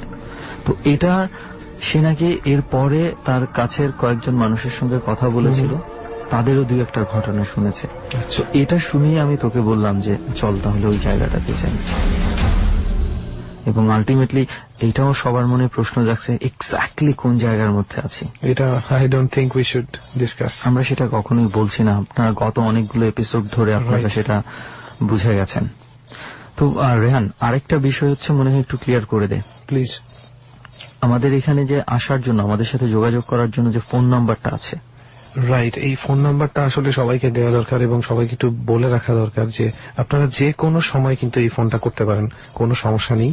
এবং ফোন করে একটু চেষ্টা করবেন যাতে আশেপাশে সাউন্ড একটু কম থাকে, যাতে আমরা আপনাদের কথাগুলো একটু ক্লিয়ারলি শুনতে পাই। নাম্বারটা হচ্ছে 0961389292। আবার একবার বলে দিই, 0961389292। আজকের ঘটনাগুলো শুনে আমরা জানি হয়তো বা অনেকের মধ্যেই ভয় ঢুকে গেছে, কিংবা অনেকেই হেসে উড়িয়ে দিয়েছেন। তবে যদি আমাদের জার্নিতে আসতে চান তাহলে নাম্বারটা অবশ্যই ঘুমিয়ে যাওয়ার আগে সেভ করে নিতে পারেন। আর মনে রাখবেন, আপনারা যদি অনেকগুলো গল্প এর মধ্যে আপনারা হেসে উড়িয়ে দিয়েও থাকেন, তাহলে এতটুকু বুঝে রাখবেন যে যথেষ্ট পরিমাণ সত্যতা আমাদের কাছে না মনে হলে আমরাও প্রচুর গল্প হেসে উড়িয়ে দিই। তাই এমন কোনো গল্প পাঠাবেন না যেটা শুনলে আমাদের হাসি পেতে পারে। তাহলে এবার আমরা উঠি। Let's go. ডর মানে ভয়। আজকের মতো এখানেই শেষ হচ্ছে ডর। আপনারা শুনছিলেন এবিসি রেডিওতে হন্টেড প্লেস ভিত্তিক একটি ভৌতিক অনুষ্ঠান ডর, প্রচারিত হয় প্রতি বৃহস্পতিবার রাত 11টা 20-এ। আজকের মতো আরজি কিবরিয়া, তার টিম মেম্বার রেহান, সুমন এবং লোবানকে নিয়ে সাইন অফ করছে, এবং আগামী বৃহস্পতিবার ঠিক রাত 11টা 20-এ এই সপ্তাহব্যাপী ধারণ করা কোন একটি বিশেষ হন্টেড জায়গাতে যে ডরটি ধারণ করা হবে সেটা প্রচার করা হবে। আপনি যদি সেই ডরের সাথে যুক্ত হতে চান আমাদেরকে ফোন করতে পারেন। আমাদের ফোন নাম্বারটি হচ্ছে 096138928992। শুভরাত্রি।